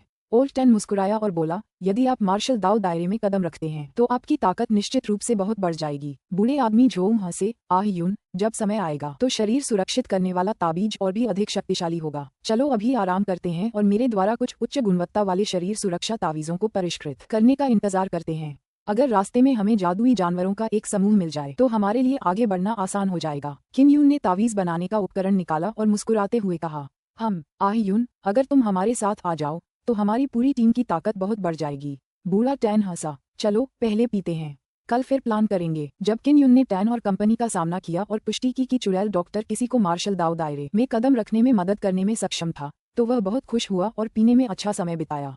वे सोने से पहले देर रात तक शराब पीते रहे। अगली सुबह किन युन ने उच्च गुणवत्ता वाला शरीर रक्षक तावीज बनाना शुरू कर दिया। अब जब उसके पास मार्शल दाव क्षेत्र में ओल्ड टैन और अन्य जैसे लोग थे तो वे अपनी शक्तियों को शरीर रक्षक तावीज में डाल पाएंगे, जो और भी ज्यादा शक्तिशाली होगा। इससे पहले जब किन युन ने शरीर की सुरक्षा करने वाला तावीज बनाया था तो उसने थोड़ी ऊर्जा बचाकर रखी थी और उसे एक बार में ही खर्च नहीं किया था। ऐसा इसलिए था क्योंकि उसे अकेले ही घूमना फिरना पड़ता था, लेकिन अब बूढ़ा तन और बाकी लोग उसकी रक्षा के लिए यहाँ थे। इस तरह वह अपनी पूरी ताकत से ताबीज बनाने में लगा सकता था और जल्दी से बेहतरीन क्वालिटी के शरीर सुरक्षा ताबीज बना सकता था। वह प्रतिदिन 6 टुकड़े बना सकता था, जो प्रति व्यक्ति 8 टुकड़ों के लिए पर्याप्त था। फिर वह ड्रैगन सिटी की ओर चल पड़ता। यद्यपि वह ड्रैगन सिटी की दिशा महसूस कर सकता था, लेकिन वह नहीं जानता था कि वह कहाँ स्थित है। किन युन को ओल्ड टैन और उसके साथियों से मिलने के बाद ही एहसास हुआ कि ड्रैगन सिटी अभी भी अंदर है। वहां पहुंचने में कम से कम 10 दिन लगेंगे। इसकी मुख्य वजह ये थी कि वे सीधी रेखा में नहीं चल सकते थे, क्योंकि उन्हें जादुई जानवरों के बड़े झुंड से बचना था। आह यूं, तुम्हारे हाथ में रॉयल स्पिरिट तोप है, इसमें 20 तोप के गोले हैं। बूढ़े टैन ने तोप किन यूं को दी और मुस्कुराते हुए कहा, ये तो मुझसे भी ज्यादा छिपकर काम करती है। अगर तुम इसका इस्तेमाल करोगी तो मुझे ज्यादा सुकून मिलेगा। किन युन ने उसे संभाल लिया और हंसते हुए कहा, बूढ़े टैन, क्या तुम्हारे पास रॉयल स्पिरिट तोप का कोई खाका है? मैं उसकी नकल करना चाहता हूँ। ऐसा कुछ नहीं है, अगर होता तो मैं तुम्हें जरूर देता। बूढ़े टैन ने आह भरी, उसे भी इस बात का बहुत अफसोस था। किन युन इतनी कम उम्र में उच्च स्तरीय शरीर सुरक्षा तावीज बना पाया, ये तो निश्चित रूप से उसकी बनावटी कला में कोई कमी नहीं थी। इसलिए बूढ़े टैन को लगा कि यह अफसोस की बात है। अगर उसके पास ब्लूप्रिंट होते तो वह किन युन को कुछ शाही आत्मा तोपे बनाने की इजाजत दे सकता था। कोई बात नहीं, किन युन ने मुस्कुराते हुए कहा, मैं कोई तरीका ढूंढूंगा कि क्या मैं तुम्हारी तोप से कुछ खोज सकता हूँ। फिर मैं खुद ही उसे निखारने की कोशिश करूंगा। बूढ़ा झोंग हंसा, ए युन, यदि आप एक को परिष्कृत कर सकते हैं तो आपको मुझे एक बेचना होगा। कोई बात नहीं, लेकिन यह निश्चित रूप से ओल्ड टैन के मूल संस्करण जितना मजबूत नहीं होगा। किन युन को नहीं पता था कि मोमो वास्तव में रॉयल स्पिरिट तोप के शिलालेखों को देख सकता है या नहीं। तो फिर मैं इसे अभी तुम्हारे पास छोड़ता हूँ, इसका ठीक से अध्ययन करो। चलो हम अपने रास्ते पर चलते हैं और जितनी जल्दी हो सके ड्रैगन सिटी पहुंचते हैं, ताकि आह यूं जल्द से जल्द मार्शल दाव क्षेत्र में कदम रख सके। बूढ़ा तान किन यूं के साथ बहुत अच्छा व्यवहार करता था, क्योंकि किन यूं एक बहुत ही होनहार शिलालेखकार था। इतनी अस्त व्यस्त जगह में ऐसे शिलालेख गुरु को ढूंढना आसान नहीं था। और तो और उन्होंने उन्हें उच्च श्रेणी का शरीर रक्षा तावीज भी दिया था। वे गुफा से बाहर निकले और ड्रैगन सिटी की ओर चल पड़े। बूढ़े टैन और साथियों के साथ किन यून को अब कोई चिंता नहीं रही। वह शांति से दौड़ पा रहा था। दोपहर के समय 9 सूर्यों ने भयंकर अग्नि जंतुओं की तरह असहनीय गर्मी छोड़ी। किन यून पहले जिले में प्रवेश कर चुका था और दिन में ज्यादा बाहर नहीं निकला था, इसलिए उसे कभी अंदाजा नहीं था कि पहले जिले में धूप इतनी तेज होती है। मैं जलकर काला हो जाऊंगा, किन यून ने व्यंग्यात्मक मुस्कान के साथ कहा। बस इसकी आदत डाल लो, पहला जिला बिल्कुल ऐसा ही है। हालांकि सूरज बहुत तेज है, लेकिन यहाँ 9 सूर्यों की आध्यात्मिक ऊर्जा और जीवन शक्ति बहुत प्रबल है। अगर कोई घायल हो भी जाए तो वह बाहर की तुलना में कहीं ज्यादा जल्दी ठीक हो जाएगा। बूढ़े टैन ने कहा। उसे वाकई इसकी आदत हो गई थी, इसलिए उसे किन यून की तरह पसीना नहीं आ रहा था। बूढ़े झोल के चेहरे पर गंभीरता थी और उन्होंने धीरे से कहा, यहाँ बची हुई आभा किसी बड़े जादुई जानवरों के झुंड से आए लगती है। यहाँ जादुई जानवरों का एक झुंड घूम रहा है। क्या ये जादुई जानवरों का समूह बहुत खास है? बूढ़े टैन ने पूछा। हाँ, मुझे इस आभा से एक ड्रैगन की आभा का आभास हुआ। अगर मैं गलत नहीं हूँ तो ये राक्षसी ड्रैगन शेर समूहों का समूह होना चाहिए। एल्डर झोऊ का चेहरा उत्साह से भर गया। मंगलवार और झोऊ दाही भी मन ही मन उत्साहित थे। उन्होंने कहा, राक्षसी ड्रैगन शेर जादुई जानवर हैं जिनके शरीर में ड्रैगन वंश है। उन्होंने अभी अभी 100 आदमियों की टीम का सफाया कर दिया है, जादुई जानवरों का एक बहुत ही प्रसिद्ध समूह। ऐसे में क्या तुम्हारा मतलब है कि ड्रैगन शेरों का झुंड हमेशा मानव सेना से ही लड़ेगा? यह जरूर चोटों से भरा होगा। किन यून ने मुस्कुराते हुए कहा, चलो उसका पीछा करते हैं और इस जादुई जानवरों के झुंड को नष्ट कर देते हैं। बूढ़े टैन ने भौहें चढ़ाईं। नहीं, ड्रैगन के खून वाले राक्षसी ड्रैगन शेरों के झुंड में जबरदस्त पुनर्योजी क्षमता होती है। चूंकि यह पहला जिला है, इसलिए उनकी रिकवरी और भी ज्यादा मजबूत होगी। अगर वे घायल भी हुए तो भी ज्यादा गंभीर नहीं होगी। इसके अलावा ये जादुई जानवरों का झुंड बहुत बड़ा है। अफवाह है कि यहाँ 5 आत्मा जादुई जानवर हैं, जबकि कक्षा 9 के अन्य जादुई जानवर भी सैकड़ों में हैं। बूढ़े झोऊ ने कहा, उस 100 आदमियों की टीम में 5 मार्शल दाव साधक थे। फिर भी वे हार गए, कुछ ही बचे। उस टीम का दुर्भाग्य खराब था। वे गलती से राक्षसी ड्रैगन सिंह के क्षेत्र में घुस गए थे, इसलिए उनका पीछा किया गया और उन पर हमला किया गया। मार्शल दाव क्षेत्र के साधक भी बच नहीं पाएंगे। मोमो, जो भंडारण स्थान के अंदर था, ने बहुत धीरे से कहा, भाई यूं, मुझे राक्षस जानवर क्रिस्टल अंडे की गंध आ रही है और इसमें एक ड्रैगन का खून है। राक्षसी ड्रैगन शेरों के समूह में काफी क्रिस्टल अंडे हैं। क्या ड्रैगन रक्तरेखा जानवर के क्रिस्टल अंडे बहुत कीमती हैं? किन यून ने ओल्ड टैन को देखा और पूछा। बूढ़े टैन ने सिर हिलाया। बिल्कुल, 10 साधारण जादुई जानवर के क्रिस्टल अंडे भी ड्रैगन जानवर के एक क्रिस्टल अंडे जितने कीमती नहीं होते। अध्याय 290। मोमो की भावना गलत नहीं हो सकती थी। किन यून का भी मानना था कि राक्षसी ड्रैगन शेर जादुई जानवर के क्रिस्टल के अंडों को किसी बेहतर जगह पर स्थानांतरित कर रहा था ताकि वे फूट सकें। बूढ़े टैन, जादुई जानवरों के अंडे शायद राक्षसी ड्रैगन शेरों के झुंड ने ले जाए होंगे।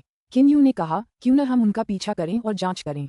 जब समय आएगा तो हमारा लक्ष्य केवल ड्रैगन जानवर के क्रिस्टल अंडे होंगे। जानवरों को मारने की कोई जरूरत नहीं है। जादुई जानवरों के झुंड के पास अगर ढेर सारे जादुई जानवरों के क्रिस्टल अंडे हों तो सबसे कीमती चीज वही अंडे होंगे। जब तक वह क्रिस्टल अंडे हासिल करके पीछे हट सकता है, तब तक हमला सफल माना जाएगा। बूढ़े टैन और बूढ़े झोऊ ने एक दूसरे को देखा और सिर हिलाया। बेशक वे भी ड्रैगन शेरों के प्रलोभन में थे। अगर ऐसा पहले हुआ होता तो वे बस कल्पना ही कर रहे होते, लेकिन अब उनके पास कई उच्च गुणवत्ता वाले शरीर सुरक्षा तावीज थे, जिसका मतलब था कि वे सफलतापूर्वक हमला कर सकते थे और ड्रैगन जानवर क्रिस्टल अंडे को दूर ले जा सकते थे। जब तक वे ड्रैगन जानवर क्रिस्टल अंडे प्राप्त कर सकते हैं, उन्हें बहुत बड़ा लाभ होगा। बूढ़े टैन ने कहा, ठीक है, चलो चलते हैं और देखते हैं। राक्षसी ड्रैगन शेर बेहद सतर्क है, दूर से ही दुश्मनों का पता लगा सकता है। लेकिन चिंता मत करो, एल्डर झोऊ की युद्ध भावना बहुत खास है। वह जो ऊर्जा छोड़ता है वह उसकी उपस्थिति को छिपा सकती है, जिससे हम जादुई जानवरों के 100 मीटर के दायरे में रह सकते हैं। वे जादुई जानवरों से 100 मीटर दूर थे। वे बहुत करीब थे। किसी मार्शल आर्टिस्ट की गति से वे 1 सेकंड में 100 मीटर से ज्यादा की दूरी तय कर सकते थे। उनके पास अचानक हमला करने के लिए पर्याप्त समय था। चलो पहले उनका पीछा करते हैं और जब हम जादुई जानवरों की भीड़ को देखेंगे तो योजना बनाएंगे। बूढ़े टैन ने कुछ उत्साहित होकर कहा, अगर हम सफल हो गए तो ये हमारी शानदार फसल होगी। चलो चलें। एल्डर झोऊ अब और इंतजार नहीं कर सके। जोर से हंसते हुए वे खुशबू का पीछा करते हुए जल्दी से वहां पहुंचे। ये भी इसलिए था क्योंकि उनके पास किन यून के शरीर सुरक्षा तावीज थे, इसलिए उन्हें सफल होने का विश्वास था। अन्यथा वे इसके बारे में सोचते भी नहीं। बुजुर्ग झोऊ आगे आगे चल रहे थे, जबकि किन यून और उनके साथी उनके पीछे पीछे चल रहे थे। वे उनसे 100 मीटर की दूरी बनाए हुए थे। वे पूरे एक दिन तक ड्रैगन शेर की आभा का अनुसरण करते रहे। अंततः उन्हें जादुई जानवरों का एक समूह खंडहरों पर चलता हुआ उनकी ओर आता हुआ दिखाई दिया। पहले जिले की गहराई में कई घर जमींदोज हो गए थे। पीछे सिर्फ मलबा और कुछ इलाकों में बड़े बड़े गड्ढे रह गए थे। इस समतल इलाके में वह बहुत दूर तक देख सकता था। 6 आत्मा जादुई जानवर। बूढ़े झोऊ ने अपने चेहरे पर गंभीर भाव लाने के लिए अपनी आभा के अवशेषों का उपयोग किया। इससे निपटना आसान नहीं होगा। बूढ़ा टैन कुछ कदम आगे पीछे चला, फिर बोला, ए यून, तुम पहले की तरह ही हो, हवा में तैरो। रॉयल स्पिरिट तोप का उपयोग करो। तुम आत्मा जानवरों पर हमला करो। अभी भी 30 गोले बचे हैं, इन्हें मत रखो, सब इस्तेमाल कर लो। बूढ़े टैन ने और 30 गोले निकाले। किन यून ने गंभीरता से सिर हिलाया और तोप के गोलों को अपने भंडारण स्थान में रख दिया। ओल्ड टैन ने आगे कहा, मंगलवार को आपको बाकी 8 या 9 स्टेज वाले ड्रैगन से निपटने में कोई दिक्कत नहीं होगी, है ना? जब इसे बॉडी सिक्योरिंग टेलिस्मैन के साथ ड्रैगन लायन पर इस्तेमाल किया जाएगा तो यह अपनी सारी ताकत छोड़ देगा और ड्रैगन लॉयंस के एक हिस्से को अपनी ओर आकर्षित कर लेगा। दूसरी ओर झोऊ दा, एल्डर झोऊ और मैं 3 आत्मिक जानवरों के खिलाफ लड़ेंगे। ड्रैगन लायन पैक्स में कुल 6 आत्मा जादुई जानवर हैं। अगर उनके पास एक जादुई जानवर क्रिस्टल अंडा है तो कम से कम 2 आत्मा जादुई जानवर क्रिस्टल अंडे की रखवाली करेंगे। यूं, तुम्हारा लक्ष्य क्रिस्टल अंडों की रखवाली करने वाले जादुई जानवर हैं। ऐसी स्थिति में मुझे रॉयल स्पिरिट तोप का उपयोग करते समय अधिक सावधान रहना चाहिए। किन यून ने कहा, मैं राक्षस जानवर क्रिस्टल अंडे को तोड़ना नहीं चाहता। ड्रैगन शेरों का गौरव, 7वें और 8वें चरण के कई जानवर भारी मात्रा में इंसानों की लाशें ढो रहे हैं। ये उनका जमा किया हुआ खाना है। मुझे आश्चर्य है कि उन्होंने राक्षस जानवर के क्रिस्टल अंडे को कहाँ छिपाया होगा। बूढ़ा झोऊ थोड़ा चिंतित था। इतने बड़े जादुई जानवरों के झुंड में एक जानवर का क्रिस्टल अंडा जरूर होगा, इसमें शक करने की कोई जरूरत नहीं है। क्या हम दिन में हमला करते हैं? किम यून ने पूछा। उसे लगा कि अगर वह रात में छाया बल का इस्तेमाल कर सके तो उसे छिपने में और भी आसानी होगी। दिन में हमला करो। रात के अंधेरे में ड्रेकोनिक शेर का पूरा शरीर काला होता है। यह एक तरह का काला कोहरा छोड़ सकता है और अपनी उपस्थिति छिपा सकता है। ये हमला करने के लिए अच्छा नहीं है, एल्डर झोंग ने कहा। सब लोग कृपया अपने उच्च गुणवत्ता वाले शरीर सुरक्षात्मक तावीजों के साथ कंजूसी न करें। अपनी जान बचाना ज्यादा जरूरी है। सबसे जरूरी पल में आपको इसे फेंक देना चाहिए और ड्रैगन लायंस पर ताला लगा देना चाहिए। किम यू ने बार बार चेतावनी दी, मैं तुम्हें दूर से ही बचा लूंगा। मैं परिस्थिति के अनुसार जादुई जानवर के क्रिस्टल अंडे को वापस लाने के लिए दौड़ पड़ूंगा। उन्होंने इंपीरियल स्पिरिट तकनीक में महारत हासिल कर ली थी और हवा के माध्यम से चीजों को नियंत्रित करने में सक्षम थे, इसलिए एक जादुई जानवर क्रिस्टल अंडे को चुनना सबसे अच्छा विकल्प था। ठीक है, बात पक्की हो गई। इस बार हम जरूर कामयाब होंगे, ओल्ड टैन ने पूरे आत्मविश्वास से कहा। बूढ़ा झो मुस्कुराया। चलो, मैं तुम्हारा रास्ता छिपा दूंगा। यूं, तुम हालात देखकर समझ सकती हो कि अगर तुम्हें हवा में उड़ने की जरूरत नहीं है तो हवा में मत उड़ो। उड़ते हुए निशाना बनना आसान है। उसने एक ऊर्जा छोड़ी जिसने उसकी आभा को छुपा दिया और जैसे ही वह जादुई जानवरों के समूह के पास पहुंचा, उसने किम यून और उसके साथियों को घेर लिया। यहाँ बहुत सारे लोग हैं। मादरचोद, दूर से कई टीमें खड़ी हैं जो ड्रैगन बीस्ट्स के इस समूह पर नजर गड़ाए हुए हैं। बूढ़े झो को जब इतने सारे लोगों का आभास हुआ तो उसने धीमी आवाज में गाली दी। कोई बात नहीं, उनकी हिम्मत नहीं हुई हमला करने की। अगर उन्हें हमला करना होता तो वे पहले ही कर चुके होते। वे दूर से देख तो नहीं रहे होते। बूढ़ा टैन शांत था। 2000 मीटर से अधिक दूरी पर कई लोग 100 मीटर से अधिक ऊंचाई पर तैरते हुए ड्रैगन शेरों के राजसी समूह को देख रहे थे। ड्रेकोनिक शेर आकार में छोटे नहीं थे। सबसे छोटा शेर कम से कम 20 मीटर लंबा था और उसकी पीठ पर इंसानों की लाशें थीं। सबसे बड़ा शेर कम से कम कुछ दर्जन मीटर लंबा था, मानो कोई छोटी सी हिलती हुई पहाड़ी हो जिंगफेंग ने आह भरी। ड्रैगन शेर की ताकत सबसे बेहतरीन जादुई जानवरों में से एक है। कोई भी उस पर बेतहाशा हमला करने की हिम्मत नहीं करता। Blue spirit star palace team भी यहाँ थी। यहाँ कई टीमें इकट्ठी हुई थीं और उन्होंने पहले भी इस पर चर्चा की थी। वे एक साथ हमला करने वाले थे। उन्हें ये भी चिंता थी कि यह मुनाफा उनके नुकसान की भरपाई नहीं कर पाएगा क्योंकि उन्होंने बहुत ज्यादा लोगों के साथ मिलकर काम किया था। कुल मिलाकर वहाँ कई 100 लोग थे। अगर वे उन शेरों को मार भी डालें तो भी मुनाफा ज्यादा नहीं होगा। इसके अलावा ड्रैगन लायन का नाम बहुत मशहूर था। अगर सैकड़ों लोग हमला करते तो उनमें से आधे लोग मर भी सकते थे। यदि वहाँ बहुत कम लोग हों और उनके पास पर्याप्त जनशक्ति न हो तो उनका विनाश हो सकता है। इस प्रकार कई टीमें केवल दूर से ही देख सकती थीं, आक्रमण करने का साहस नहीं कर पाती थीं। राक्षसी ड्रैगन शेरों को पता था कि दूर इंसान है, लेकिन वे जरा भी नहीं डरे। उन्हें ये भी पता था कि वे बहुत ताकतवर हैं, इसलिए कोई उन पर हमला करने की हिम्मत नहीं कर सकता था। लोगों के इस समूह को अचानक एहसास हुआ कि कुछ चलते हुए बिंदु थे जो धीरे धीरे राक्षसी ड्रैगन शेरों के समूह के करीब आ रहे थे। दूर से देख रही भीड़ तुरंत ही शोर मचाने लगी। इन लोगों के समूह में कुछ टीमें मार्शल दाव क्षेत्र में थीं। उनकी टीमों की संख्या 100 से ज्यादा थी, लेकिन उनमें से किसी ने भी राक्षसी ड्रैगन शेरों की भीड़ के पास जाने की हिम्मत नहीं की। और अब उन्होंने कुछ लोगों को अपनी जान जोखिम में डालकर ड्रैगन शेर के पास आते देखा। ये लोग कहाँ से हैं? क्या ये पागल हैं? भले ही वे सभी मार्शल दाव क्षेत्र में हों, वे बस खुद को मौत के मुंह में भेज रहे हैं। क्या वे इस बात से चिंतित हैं कि शेर भूखे होंगे और हमें भोजन बनाने के लिए हम पर हमला करेंगे? जल्दी करो और अपनी आत्मा की कलाकृतियों से देखो, वे कौन सी हैं? किसी में इतनी हिम्मत हो तो उसे काफी मशहूर होना चाहिए, है ना? वहाँ एक प्रकार की आत्मा कलाकृति थी जो बांस के बेलन की तरह थी और हजारों मीटर दूर की चीजों को स्पष्ट रूप से देख सकती थी। बहुत जल्द किसी ने चिल्लाकर कहा, यह ओल्ड टैन है, तोप राजा ओल्ड टैन। लेकिन रॉयल स्पिरिट तोप उसके हाथ में नहीं है, यह एक नौजवान के हाथ में है। क्या उसने इतनी शक्तिशाली तोप एक छोटे बच्चे को दे दी थी या उसका दिमाग गधे ने कुचल दिया था? ये सचमुच ओल्ड टैन का समूह है। ये चारों मार्शल दाव क्षेत्र में हैं। दूसरी ओर उस छोटे से बदमाश का मूल अज्ञात है। किम यू के चेहरे को देखने के लिए एक आत्मा कलाकृति का उपयोग करने के बाद हो जिंगफेंग चौंक कर चिल्लाया, ये किम यू है। शाही आत्मा तोप पकड़े हुए व्यक्ति का नाम किम यू है। लैन फेंगजिन भी देख रही थी और धीमी आवाज में डांट रही थी, ये साला बदमाश उन लोगों के साथ पागल हो गया था। मुझे उम्मीद थी कि वो उस टीम के साथ सुरक्षित रहेगा, लेकिन ये ग्रुप तो मौत मांग रहा है। यांग शियू ने आत्मा की कलाकृति ले ली। जब उसने देखा कि वह किम यून है तो वह घबरा गई। ये सचमुच किम यून है। वे क्या सोच रहे हैं? मुझे मत बताना कि उन्हें ड्रैगन शेरों की शक्ति का पता नहीं है। जी वुफेंग ने भौहें चढ़ाईं और कहा, भले ही भाई यूं कुछ भी करते समय थोड़ा आवेगपूर्ण लगता है, वह जानता है कि कैसे व्यवहार करना है। क्या आप ये देख रहे हैं? हालांकि वे ड्रैगन शेरों के बहुत करीब थे, फिर भी उन्हें ड्रैगन शेरों ने नहीं खोजा। जियाओ युलान ने भी अपनी आत्मा की कलाकृति का इस्तेमाल करके किम यू और उसके साथियों को देखा और फुसफुसाते हुए कहा, उनका निशाना जादुई जानवर के क्रिस्टल अंडे हैं। ड्रैगन शेर के जानवर के अंडे बेहद कीमती हैं। जियाओ यांगलोंग ने ठंडी आवाज में कहा, उन्हें भी इसे पाने के लिए ताकत चाहिए। क्या तुम लोग मदद नहीं करोगे? क्या तुम उस छोटी सी चीज को वहां मरते हुए देखोगे? उनके पास निश्चित रूप से एक विस्तृत योजना है, हम केवल उनकी योजनाओं को बर्बाद कर देंगे। जियो युलान ने कहा, बस देखो, वे सफल हो सकते हैं। लैन फेंगजिन ने और कुछ नहीं कहा क्योंकि वह जानती थी कि किन यूं का शरीर सुरक्षा तावीज़ बेहद शक्तिशाली है। अगर पर्याप्त मात्रा में शरीर सुरक्षा तावीज़ हों तो सफलता की पूरी संभावना है।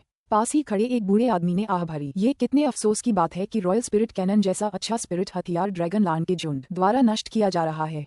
कैनन किंग कोल्ट 10 इतना लापरवाह कैसे हो सकता है? वह आमतौर पर बहुत सतर्क व्यक्ति होता है। क्या ऐसा नहीं है? ऐसी चीज तो असल में एक छोटे बच्चे को दी गई थी। हाय, अब तो ये सब खत्म हो गया। ये भी बुरा नहीं है। हम खुद शेरों की ताकत देख सकते हैं। अरे अरे, तन और बाकियों की मौत वाजिब है।